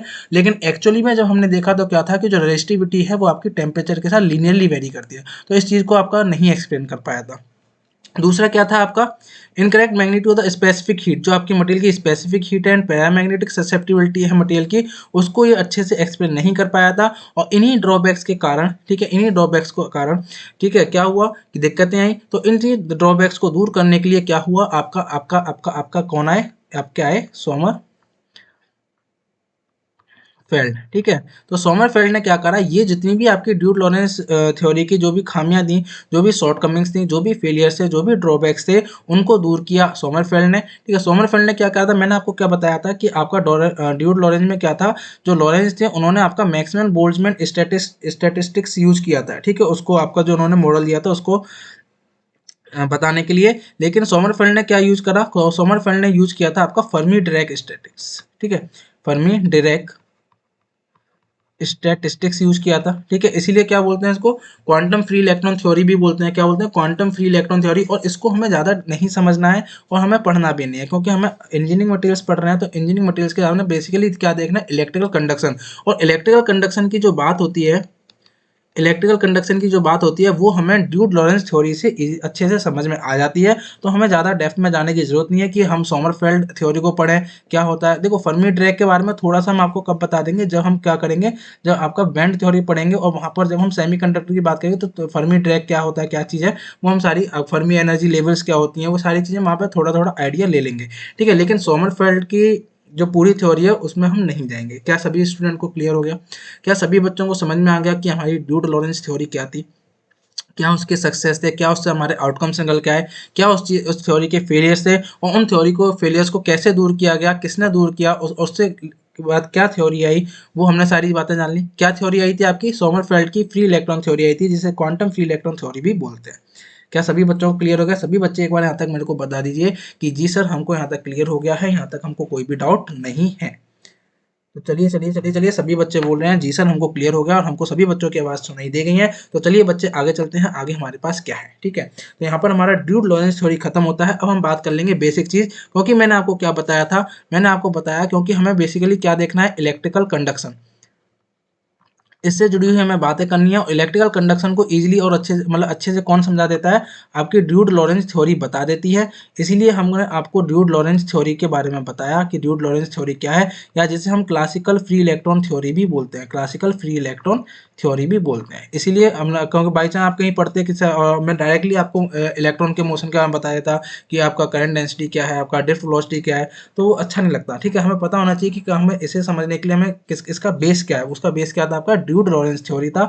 वो हमें आपको पूरा बता दिया कि ड्यूड लॉरेंस थ्योरी क्या है। अब हम आगे से आगे अपना क्या करेंगे, जो इक्वेशन ऑफ मोशन है, या आपका जो आपका करंट डेंसिटी है, या आप कह सकते हो ड्रिफ्ट वेलोसिटी क्या होती है, उसका एक्सप्लेन क्या, रिलैक्सेशन टाइम क्या होता है, ठीक है, कोलिजन टाइम क्या होता है, वो सारी चीज़ें अब हमको इजीली समझ में आ जाएंगी। ठीक है, तो एक बेस हमें पता चल गया, किस चीज़ पर ये बेस है वो हमने आपको यहाँ पर बता दिया। तो चलिए बात करते हैं कि इलेक्ट्रॉन के मोशन की बात कर लेते हैं कि इलेक्ट्रॉन के जो मोशन है उसकी इक्वेशन क्या होगी, ये हमें बात करना है। ठीक है, तो देख लीजिए, अकॉर्डिंग टू द ड्यूड Lorentz theory the motion of the electron is random. बिल्कुल ठीक है, इन्होंने भी क्या होता है, रैंडम, क्योंकि आपका क्या था सर जी, बताने की जरूरत नहीं है, बिल्कुल याद है, क्योंकि आपकी आउटर मोस्ट शेल क्या कर रही थी सर जी, ओवरलैप कर रही थी, और किस तरीके से रैंडम मोशन हो रहा था इलेक्ट्रॉन का वो भी आपने हमको बताया, क्लियर हो गया। तो ये आपका ड्यूड लॉरेंस थ्योरी के अकॉर्डिंग क्या था, आपका मोशन क्या होता है इलेक्ट्रॉन का, आपका रैंडम होता है। अब मैं डायरेक्टली यहाँ पर आता और बोल देता ड्यूड लॉरेंस थ्योरी, तो आपको कहते हैं सर ड्यूड लॉरेंस थ्योरी थी क्या। इसलिए मैंने आपको पहले ड्यूड लॉरेंस थ्योरी के बारे में थोड़ा सा बता दिया, ज़्यादा डेप्थ में हमें जाने की बिल्कुल भी जरूरत नहीं है कि क्यों है, कैसे है, इसका प्रूफ क्या है,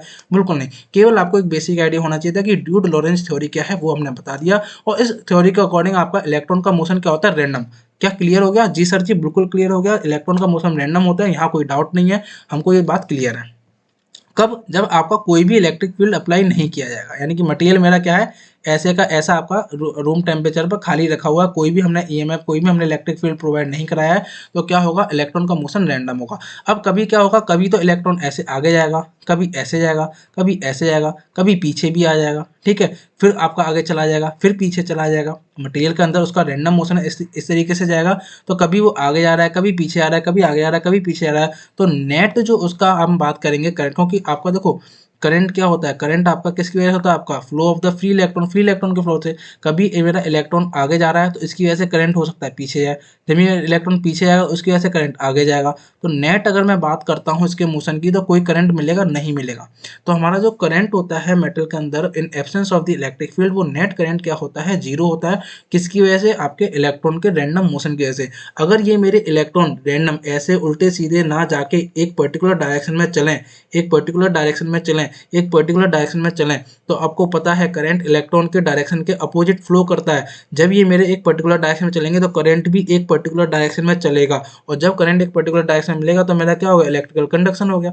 मेरे आपका मटेरियल के अंदर से करंट फ्लो करना स्टार्ट हो गया कि नहीं हो गया। और जब मेरा आपका मटेरियल के अंदर इलेक्ट्रॉन का मोशन ही रैंडम होगा, कभी आगे पीछे ऊपर नीचे जाएगा, सेम आपका क्या होगा, करंट भी कभी आगे पीछे ऊपर नीचे, तो नेट जो आपका निकल के आता है वो क्या निकल के आया था, जीरो आया था। इसीलिए हमें रूम टेम्परेचर पर जब कोई भी ईएमएफ हम या कोई भी इलेक्ट्रिक फील्ड अप्लाई नहीं करते हैं तो नेट करंट हमें क्या मिलता है, जीरो मिलता है। क्या ये बात क्लियर होगी सभी बच्चों को?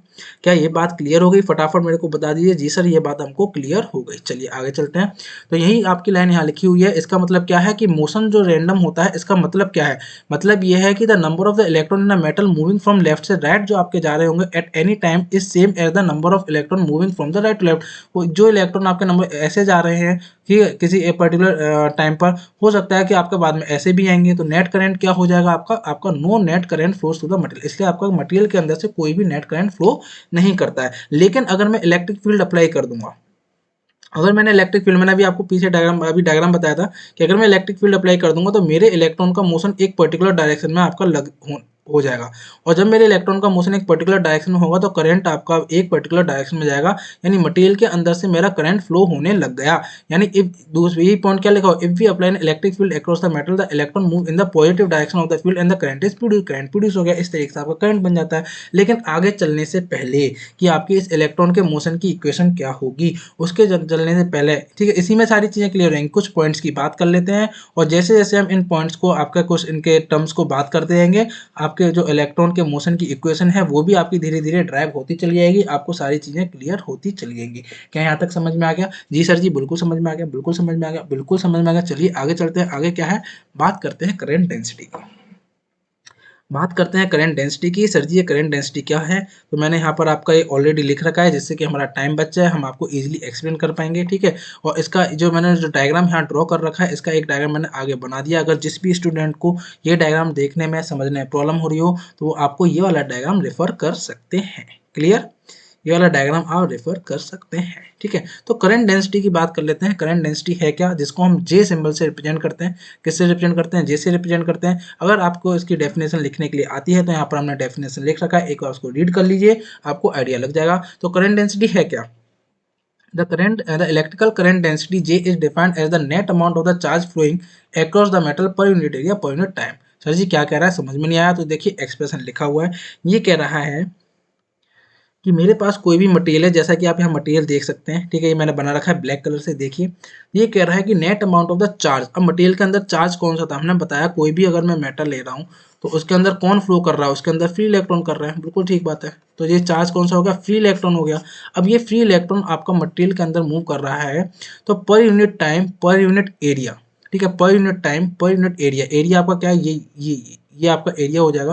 तो पर unit time per unit area मेरा कितना चार्ज फ्लो कर जा रहा है, यहाँ से कितना चार्ज फ्लो कर जा रहा है per unit area per unit time, वो मेरी क्या होती है, करंट डेंसिटी होती है। यानी मैं सिंपल बात करूं कि करंट डेंसिटी मेरा क्या हो गया सर जी, अगर मैं बात करता हूं कि अगर मेरा क्यू चार्ज जा रहा है per unit area per unit time T, तो ये मेरी करंट डेंसिटी होगी। और सर जी हमको ये भी पता है कि Q upon T, charge flow per unit area क्या होता है, करंट के बराबर होता है, ठीक है। चार्ज पर यूनिट क्या होता है, करंट। तो इसी जे को मैं क्या लिख सकता हूँ, आई अपॉन टी लिख सकता हूँ, ठीक है, I upon T, sorry I upon ए,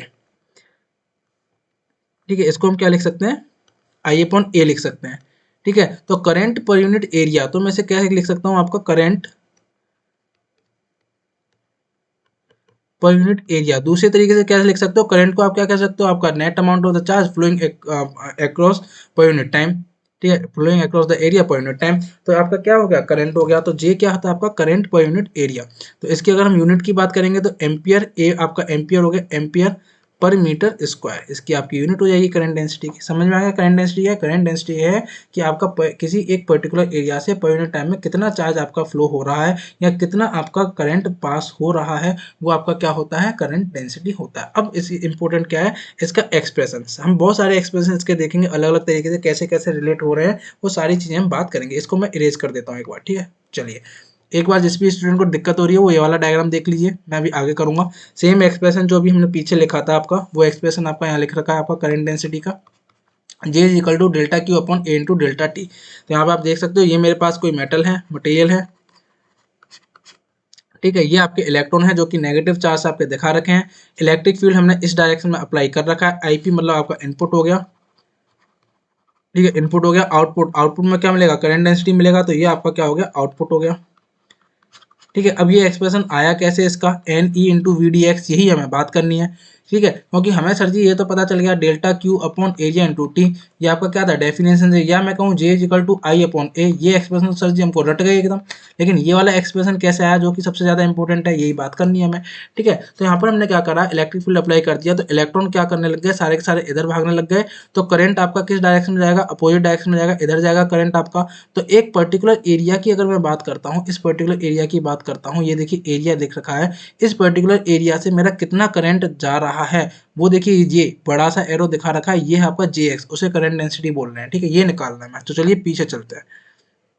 पीछे चले, यहाँ पर देखिए अब हमें ये एक्सप्रेशन ड्राइव करना है। तो मैंने आपको क्या बताया था, J is equal to I upon A बताया था, बिल्कुल बताया था, अभी मैंने लिखा था। ठीक है, J is equal to delta Q upon T, देखिए यहाँ पे लिख रखा है मैंने। ठीक है, J is equal to delta Q upon T, and आपका डेल्टा क्यू अगर मैं टोटल चार्ज क्यू मान लेता हूँ, क्योंकि आपका delta total charge Q flow कर रहा है पर यूनिट एरिया आपका, तो आई इज इक्वल टू मैं क्या लिख सकता हूँ, D Q upon D T. I is equal to Q upon delta T, time में टोटल चार्ज मेरा क्या, total charge upon time.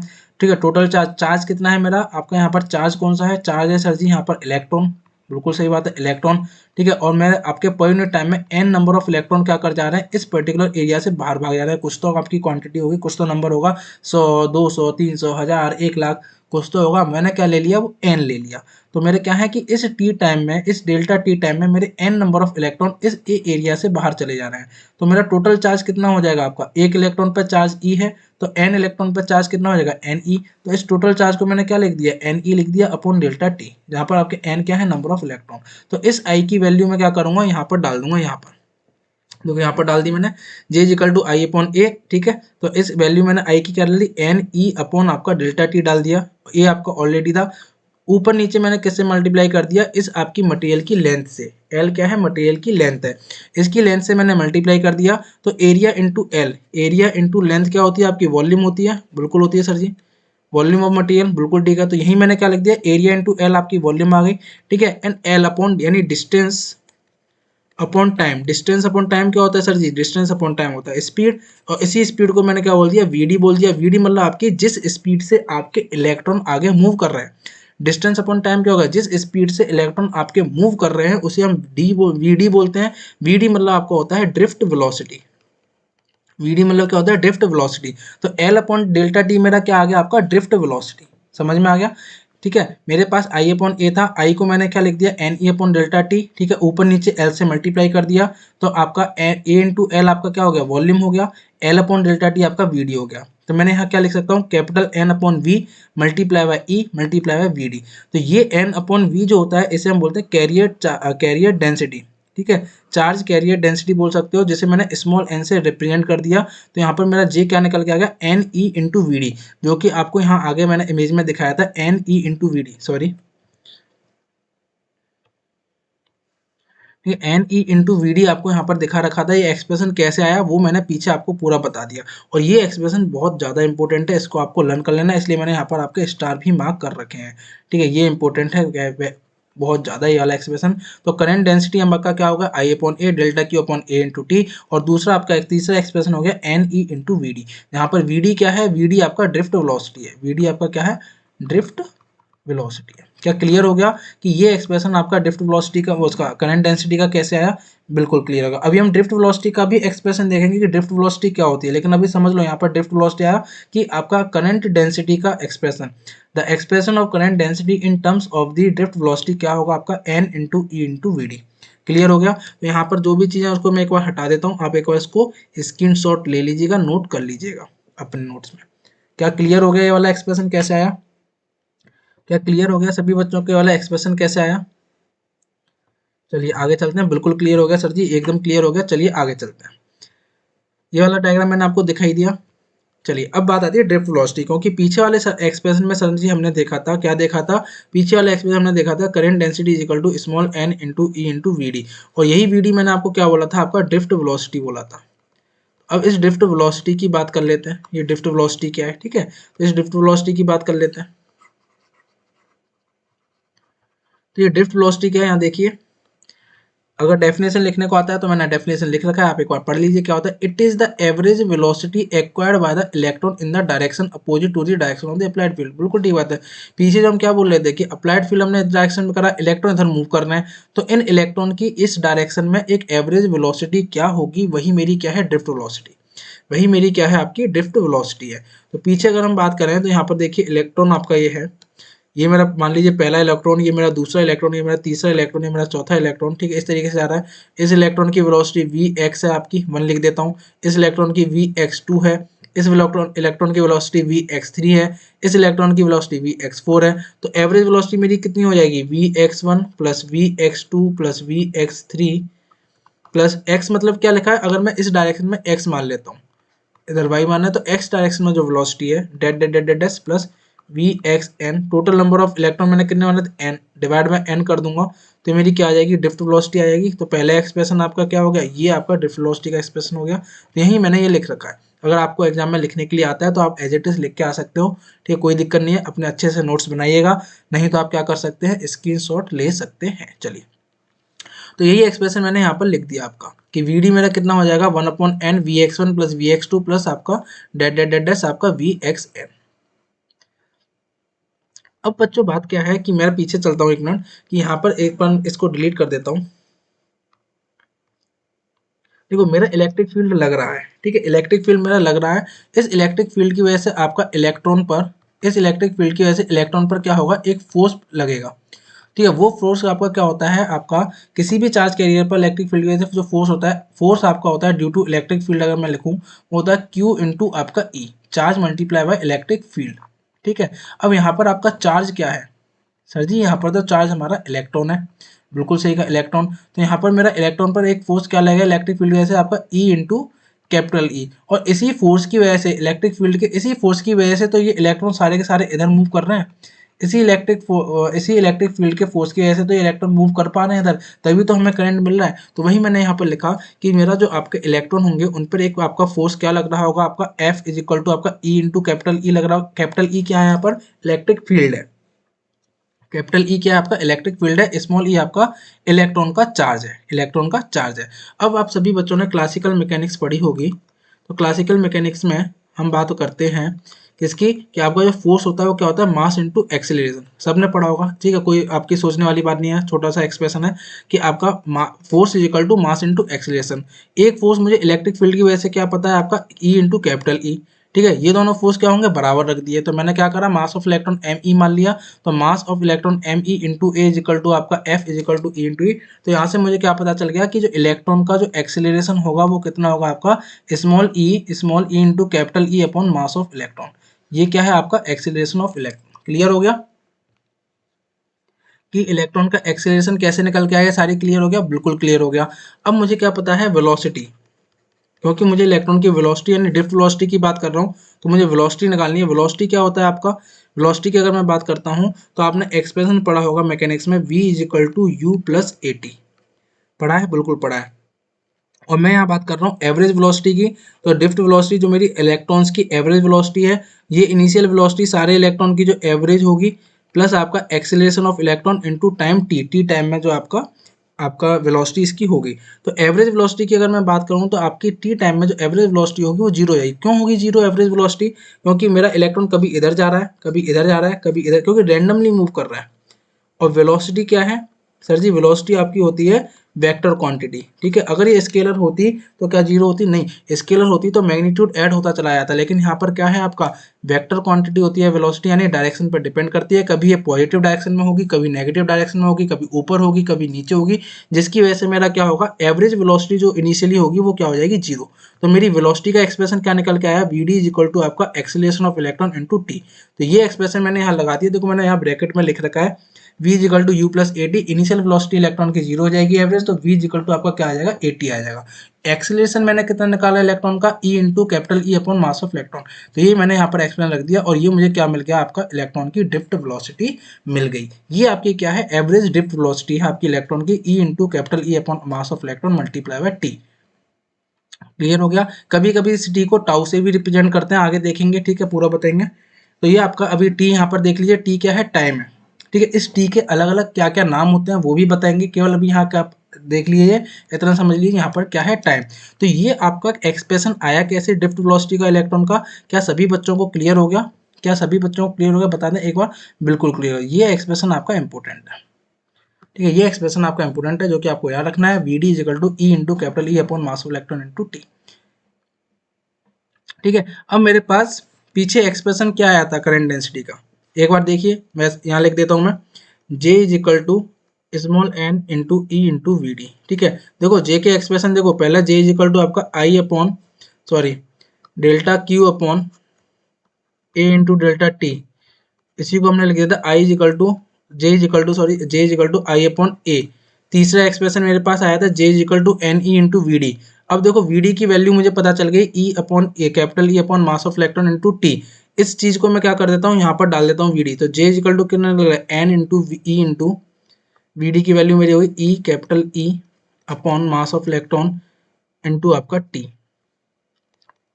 Solve करिए, एन ई मल्टीप्लाई होगा E square into capital E upon mass of electron into T. ये जो आपका होता है term N E square capital E upon mass of electron, इसको हम क्या बोलते हैं, सॉरी एक मिनट,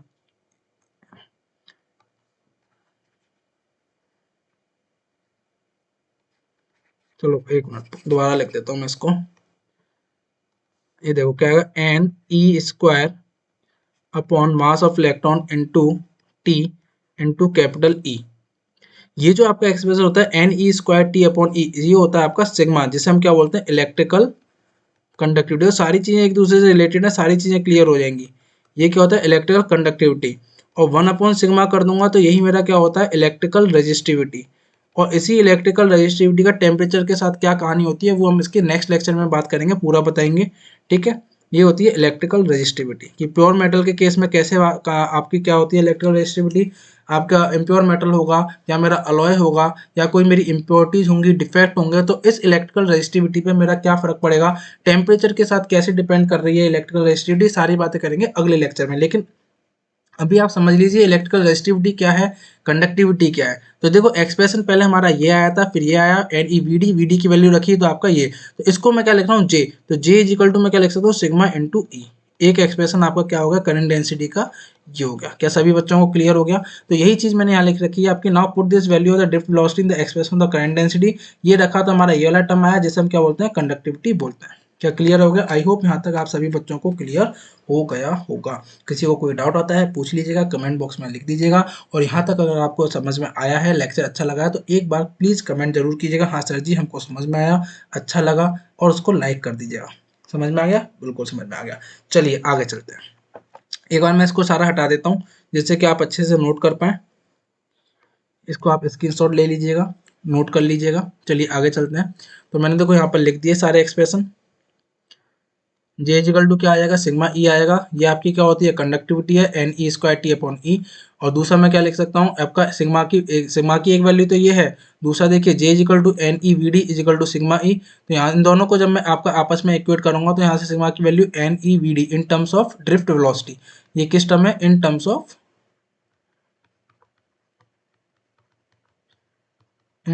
ड्रिफ्ट वेलोसिटी, ये ड्रिफ्ट वेलोसिटी के टर्म में आते हैं N E V D upon E, आपका सिग्मा निकल के आ जाएगा। क्या यहाँ तक क्लियर हो गया? करंट डेंसिटी की कहानी क्या थी, ठीक है, ड्रिफ्ट वेलोसिटी क्या है, क्लियर हो गया। और करंट डेंसिटी के क्या क्या एक्सप्रेशन हो सकते हैं, किस किस तरीके से हम रिप्रेजेंट कर सकते हैं, सारी चीजें क्लियर हो गई, बिल्कुल क्लियर हो गई। चलिए आगे चलते हैं, बात कर लेते हैं मोशन की। तो ये सारी चीज मैंने अभी आपको बताया था कि मेरे ये आपका एटम है, ठीक है, ये एटम, ये भी एक एटम, मान लीजिए पहला एटम, दूसरा एटम, तीसरा एटम, चौथा एटम, पांचवा एटम।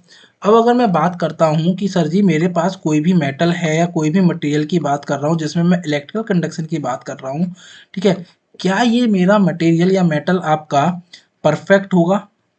बताइए क्या ये परफेक्ट होगा? परफेक्ट मतलब इसमें सर जी कोई भी डिफेक्ट नहीं, कोई भी इम्प्योरिटी नहीं, क्या ऐसा पॉसिबल है? कुछ भी हो 0.001 कुछ परसेंट तो आपका इम्प्योरिटी या डिफेक्ट कुछ तो प्रेजेंट होगा। हम ये नहीं कह सकते कि ये 100% आपका परफेक्ट होगा, ठीक है। यानी ये मेरा जो मटेरियल है मेटल है ये 100% परफेक्ट नहीं होगा। क्यों नहीं होगा उसका देखो मैंने रीजन लिख रखा है कि ये मेरा जो मटेरियल है, कोई भी मेरा मेटल का जो क्रिस्टल है वो आपका परफेक्ट नहीं होता। क्यों परफेक्ट नहीं होता? क्योंकि इसमें आपकी वैकेंसी डिफेक्ट्स प्रोड्यूस होते हैं। डिफेक्ट सारे हमने आपको बताए हैं, ठीक है। आप रिलेट कर पा रहे होंगे, सारे जो प्रीवियस लेक्चर पढ़ा होगा जिन बच्चों ने, वो रिलेट कर पा रहे होंगे कि हाँ, डिफेक्ट्स हमने पढ़े थे। डिफेक्ट्स में vacancy defect with dislocation with impurities आपका क्या कहते हैं, अलॉय। अलॉय में पढ़ा था। अलॉय क्या, एक तरीके इम्प्योरिटी तो ये ऐड कर रहे हैं बेसिकली इसमें, अलॉइंग है क्या, ठीक है। तो ये मेरा कोई भी जो मटेरियल का या मेटल का क्रिस्टल है वो मेरा परफेक्ट नहीं होगा। क्यों? क्योंकि उसमें वैकेंसीज भी प्रेजेंट होंगी, डिसलोकेशंस भी प्रेजेंट होंगी, इम्प्योरिटीज भी प्रेजेंट होंगी। और इन डिफेक्ट्स की वजह से, इन इम्प्योरिटीज की वजह से मेरा जो इलेक्ट्रॉन होता है वो क्या होता है, स्कैटर होता है, ठीक है। वो मेरा इलेक्ट्रॉन क्या होगा, स्कैटर होगा। दूसरी बात क्या होता है कि ये जो मेरे मटेरियल के एटम्स होते हैं ये अपनी जगह पर स्टेशनरी नहीं होते।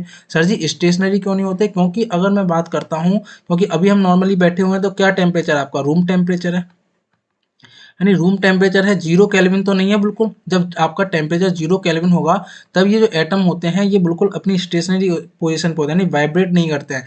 यानी क्या है आपका, due to the thermal energy, क्योंकि टेम्परेचर है तो कुछ ना कुछ थर्मल एनर्जी, और इस थर्मल एनर्जी की वजह से ये जो एटम होते हैं ये अपनी पोजीशन पर क्या करते हैं, वाइब्रेट करते हैं, ऐसे ऐसे ऐसे, ऊपर नीचे ऐसे ऐसे ऐसे वाइब क्या करते हैं, वाइब्रेट करते हैं।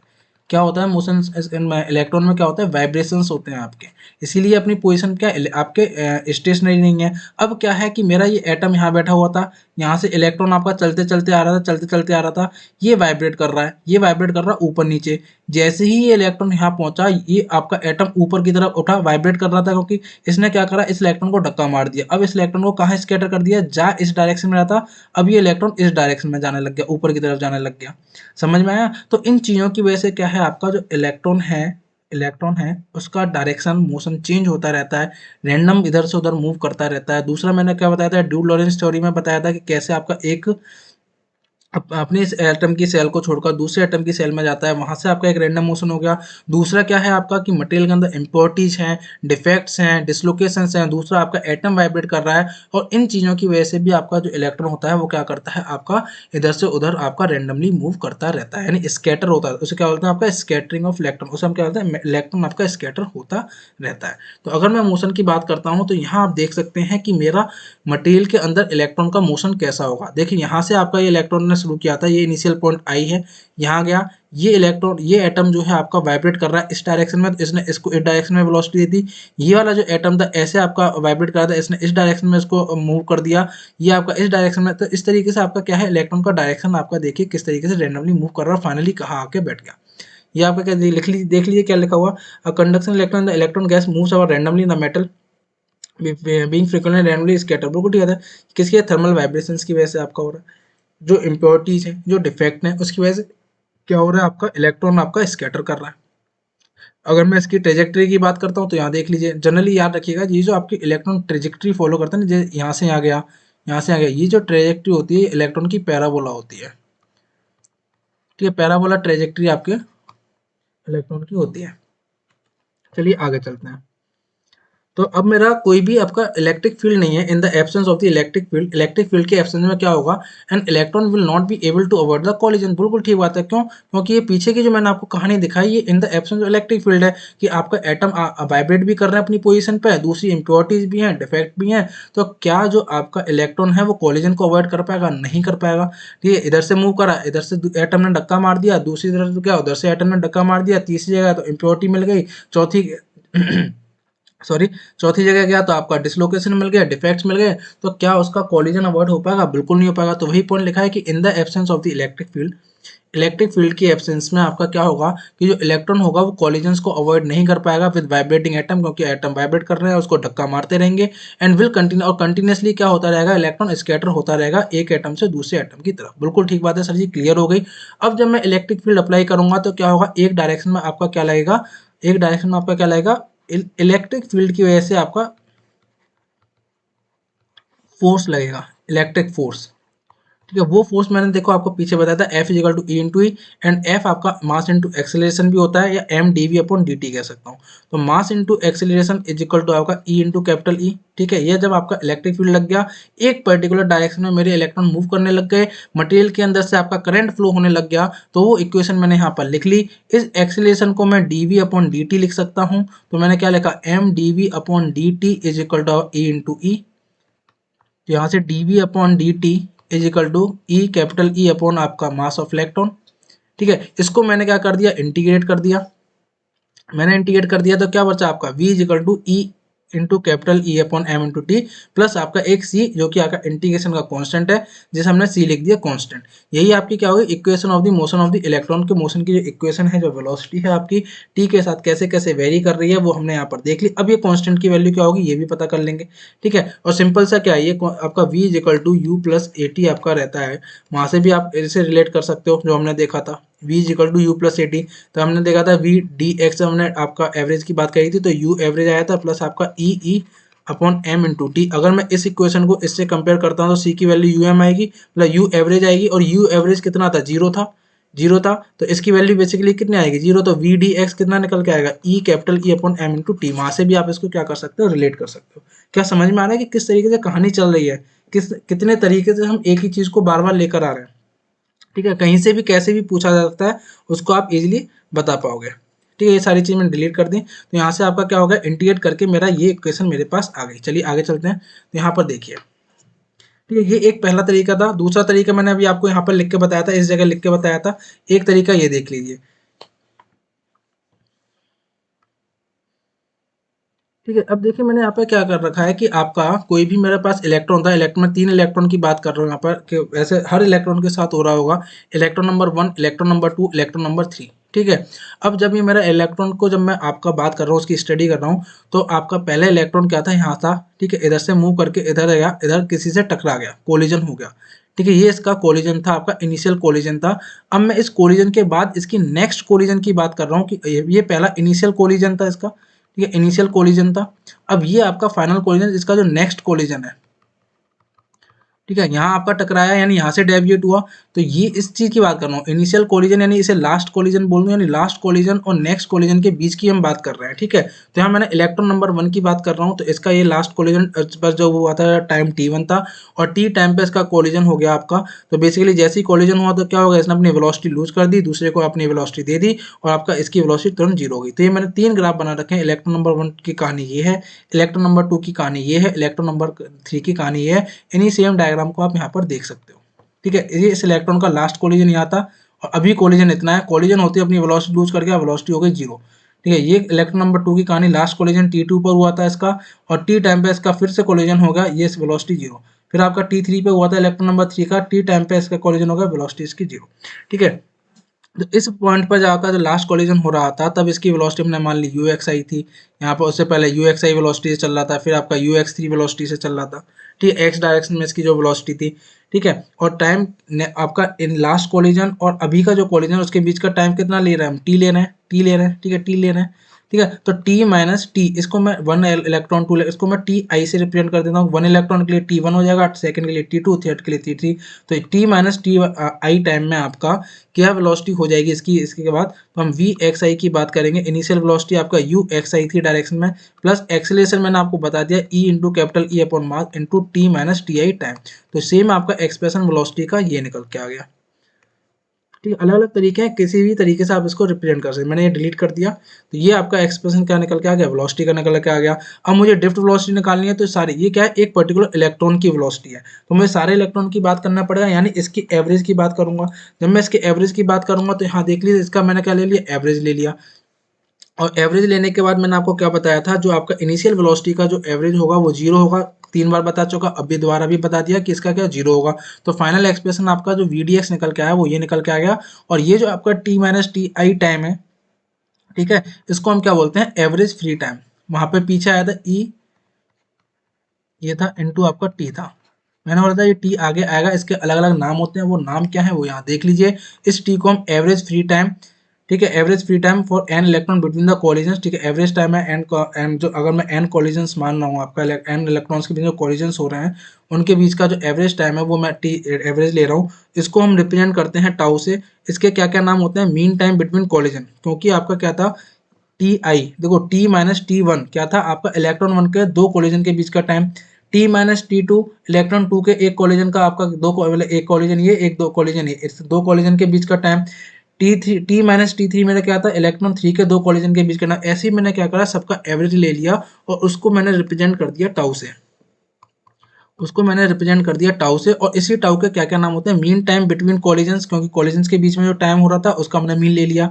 या इसको मैं बोल सकता हूँ मीन फ्री टाइम, या इसको मैं बोल देता हूँ मीन स्केटिंग टाइम, या इसको हम बोलते हैं रिलैक्सेशन टाइम। क्लियर हो गया? ये सारे टाइम एक ही, मतलब इनका देखो एक ही उसके कितने सारे नाम है। ठीक है, मीन टाइम बिटवीन कॉलिजन बोल दीजिए, mean free time, mean skating time, या मीन रिलैक्सेशन टाइम। और VDX का फॉर्म फिर हमारा एक्सप्रेशन क्या था, ई टाउ, इसको मैंने किससे रिप्रेजेंट कर दिया, टी को मैंने आपका रिप्रेजेंट कर दिया, रिप्लेस कर दिया टाउ से अपॉन एम ई इंटू आपका EX। ये मेरा क्या आ गया, आपका ड्रिफ्ट वेलोसिटी का एक्सप्रेशन आ गया finally in terms of the relaxation time, in terms of the mean time between collisions. क्योंकि पहले हमने किसके टर्म में निकाला था, पहले हमने टी के टर्म में निकाला था, लेकिन हमने एक जनरल टाइम ले लिया था। ये बेसिकली क्या आया बाद में, आपका रिलैक्सेशन टाइम। तो यहाँ तक ये बताने के लिए ये जो आपका टी है, ये टाउ है, ये रिलैक्सेशन टाइम है, मीन टाइम है between college and mean free time है, ये सारी चीजें आपको बतानी पड़ी। तो इस टी को मैंने किससे रिप्लेस कर दिया, इस टी को मैंने रिप्लेस कर दिया टाउ से। तो मेरे पास जो फाइनल एक्सप्रेशन है ये निकल गया E tau upon M E into EX। ये जो आपका होता है टर्म ई टाउ, यानी ई टाउ अपॉन एम ई, इसको एक नाम दिया जाता है, वो आपका क्या है, मोबिलिटी, जिसे हम यह बोलते हैं सिंपल ड्रिफ्ट मोबिलिटी या सिंपल मोबिलिटी कह सकते हो। ये वो कैसे एक एक दूसरे से चीजें जुड़ी हुई हैं, सारी चीजें देखते चली जाइए। स्टार्ट करा था करंट डेंसिटी से, फिर ड्रिफ्ट वेलोसिटी से, इक्वेशन ऑफ मोशन भी देख लिया, और हम मोबिलिटी पर भी आ गए। तो ये जो आपका टर्म है ई टाउ अपॉन एम ई, यही आपका क्या होती है, मोबिलिटी ऑफ द इलेक्ट्रॉन। तो ये एक्सप्रेशन भी आपका इंपॉर्टेंट है, इसको आप नोट कर लीजिएगा, लिख लीजिएगा, लर्न कर लीजिएगा। एक बार मैं यहाँ से डिलीट कर देता हूँ, आप इसको नोट कर लीजिएगा। क्या यहाँ तक क्लियर हो गया कि ड्रिफ्ट वेलोसिटी क्या है, रिलैक्सेशन टाइम क्या है, कहाँ से रिलैक्सेशन टाइम आया, क्या मोबिलिटी है, क्या ड्रिफ्ट मोबिलिटी है आपका, ये सारी चीजें क्लियर हुई? जी सर, ये सारी चीजें हमको क्लियर हो गई हैं। चलिए, तो इसी एक्सप्रेशन को VDX को मैं कैसे लिख सकता हूँ, म्यू इंटू डी, क्योंकि जो पीछे जो मोबिलिटी था इसको मैं किससे रिप्रेजेंट करता हूँ, म्यू, आपका म्यू से रिप्रेजेंट करते हैं, और जनरली हम यहाँ लिख देते हैं म्यू डी। ठीक है, म्यू डी। तो मैंने VD क्या लिख दिया आपका, क्योंकि आपका VD क्या था, आपका E tau upon mass of electron into capital E, ये आपका म्यू डी था, म्यू डी से रिप्लेस कर दिया, तो मेरा VDX कितना आ गया, VDX यानी drift velocity equal to mu D into आपका इलेक्ट्रिक फील्ड, और ये म्यू डी की वैल्यू कितनी है आपकी, E tau upon M E. क्या क्लियर हो गया? अब मैं बात करता हूँ दोबारा करंट डेंसिटी की। मेरा करंट डेंसिटी क्या था आपका, N E into V D. बिल्कुल सही बात है, बिल्कुल सही बात है सर जी, बिल्कुल सही बात है, याद आ गया। N E into V D बचपन में पढ़ा था, पहले ही पढ़ा था, अभी कुछ देर पहले बिल्कुल पढ़ा था सर जी, याद आ गया। तो इस VD की वैल्यू मैं क्या लिख सकता हूँ, इन terms of the drift velocity. In terms of drift velocity मैंने क्या लिख दिया, म्यू डी इंटू ई लिख दिया। सिंपल मैंने इसको क्या कर रहा हूँ, म्यू से लिख रहा हूँ। ठीक है, म्यू से। तो मैंने क्या लिखा, N E mu into E. तो ये मेरा ड्रिफ्ट उसका करंट डेंसिटी का एक्सप्रेशन आ गया, करंट डेंसिटी का एक्सप्रेशन आ गया इन टर्म्स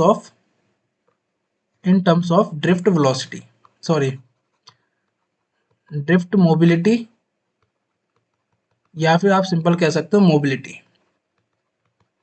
क्लियर हो गया? अब यहाँ पे मैंने एक एक्सप्रेशन क्या पढ़ा था, J is equal to sigma into E भी होता है। तो मैंने इन दोनों को जब आपस में कंपेयर करा तो मैंने क्या पाया कि सिग्मा की वैल्यू क्या होगी, एन ई इंटू म्यू। और ये आपने पढ़ा होगा, आपने बार बार पढ़ा होगा कि जो कंडक्टिविटी होती है वो आपकी N E mu, N E mu, N E mu, रटा भी होगा, याद भी करा होगा। तो ये कंडक्टिविटी का जो फॉर्मूला है आपका एन ई म्यू, कहाँ से आया, ये यहाँ से आया है। सारे एक्सप्रेशन, सारे डेरिवेशन आपको बताते चले गए कि क्या क्या आपके करंट डेंसिटी के एक्सप्रेशन होंगे, क्या क्या आपके थर्मल कंडक्ट सॉरी उसका इलेक्ट्रिकल कंडक्टिविटी का एक्सप्रेशन होगा, और किस तरीके से आपका J इज इक्वल टू आपका N E U mu into E आया, और किस तरीके से आपका जो कंडक्टिविटी है वो आपका एन ई म्यू निकल के आया। क्या यहाँ तक सभी बच्चों को क्लियर होगा? आई होप यहाँ तक आप सभी बच्चों को क्लियर हो गया होगा। अब हमारा इसमें कुछ भी नहीं बचा बच्चों, जो मेन चीज़ें थी यही चीज़ें हमें देखनी थी। मैंने आपको बताया था जैसे जैसे हम टर्म्स को समझते चले जाएंगे आपको इक्वेशन ऑफ मोशन भी समझ में आ जाएगा, इलेक्ट्रॉन का, सारी चीज़ें आपको क्लियर हो जाएंगी। तो सबसे पहले हमने आपका ड्यूड लॉरेंस थ्योरी बताया, उसके बारे में पूरा क्लियर किया। ठीक है, किस तरीके से आपका इलेक्ट्रॉन का रैंडम मोशन होता है मटेरियल के अंदर, वो बताया, नहीं बताते तो डाउट क्रिएट होता। फिर हमने आपको बताया कि आपका इलेक्ट्रॉन का मोशन क्या होगा।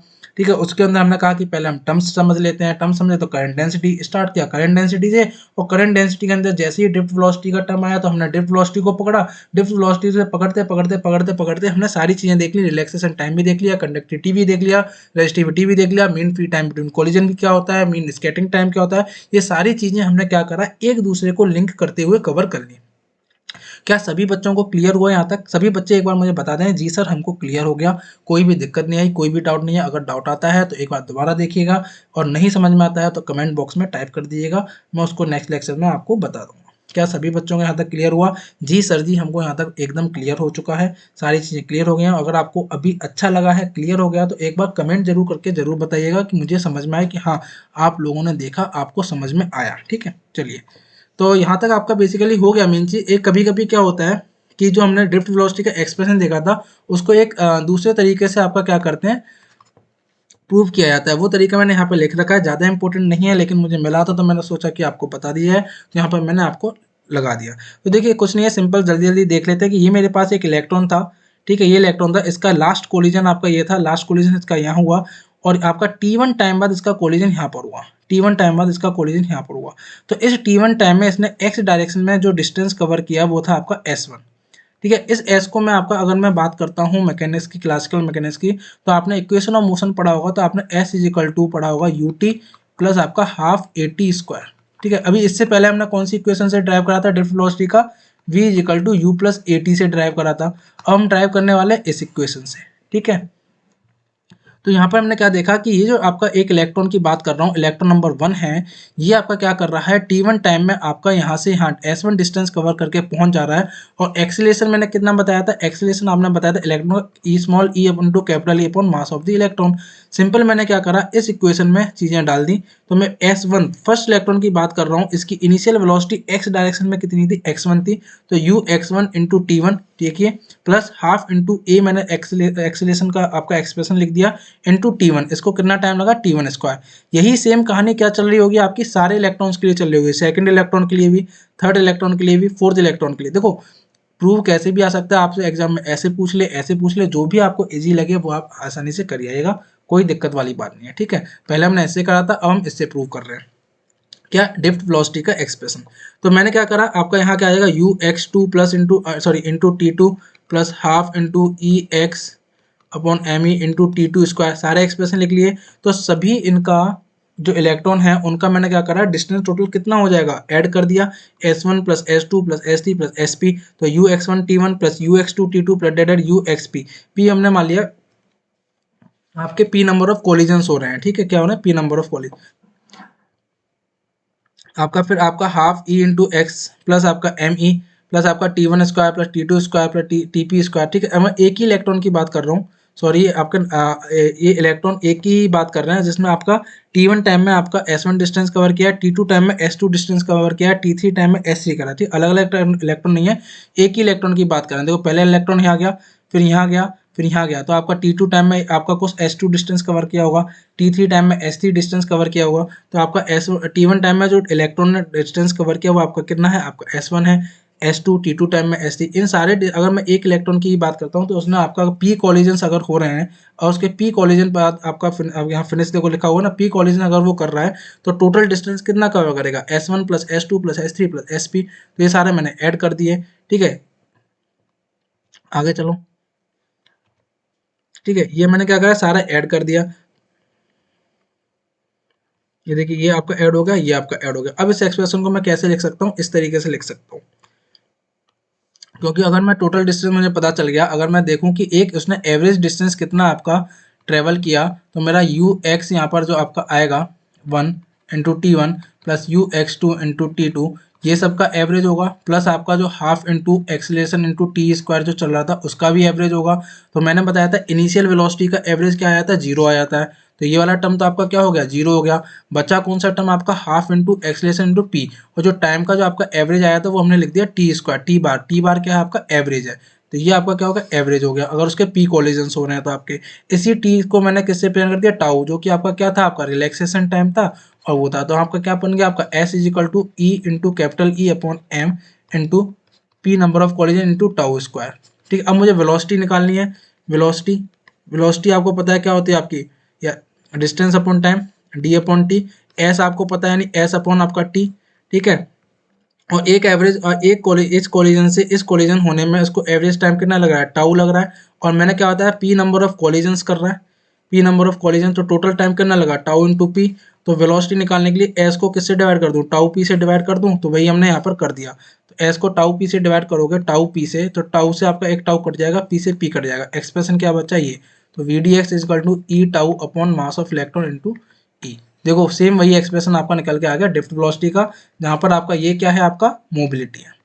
क्लियर हो गया। एक बस अलग तरीका था इसको प्रूव करने का, वो मेरे को लगा बताना चाहिए, इसलिए मैंने आपको यहाँ पर बता दिया।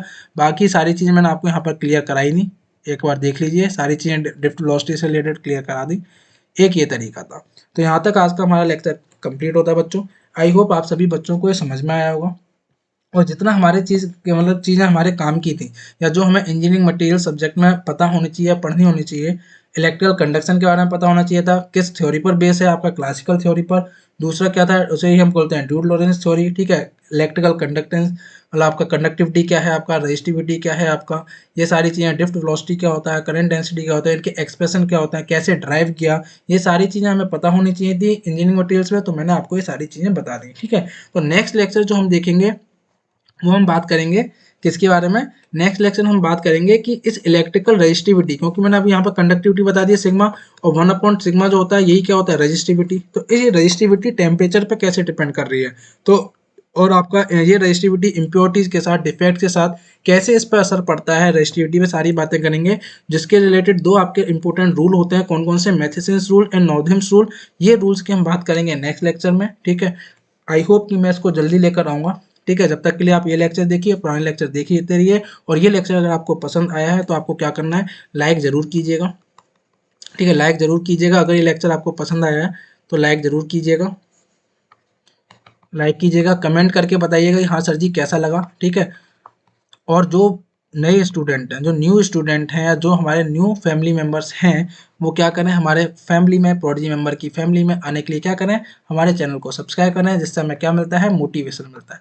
आप हमारे फैमिली में ऐड होंगे, सब्सक्राइब करेंगे तो हमको अच्छा लगेगा, नए नए लेक्चर, नए नए कॉन्सेप्ट हम आपको बताते चले जाएंगे। तो बच्चों आज के लिए थैंक यू, आई होप पढ़ते रहिएगा, सीखते रहिए और एंजॉय करते रहिए। थैंक यू बच्चों।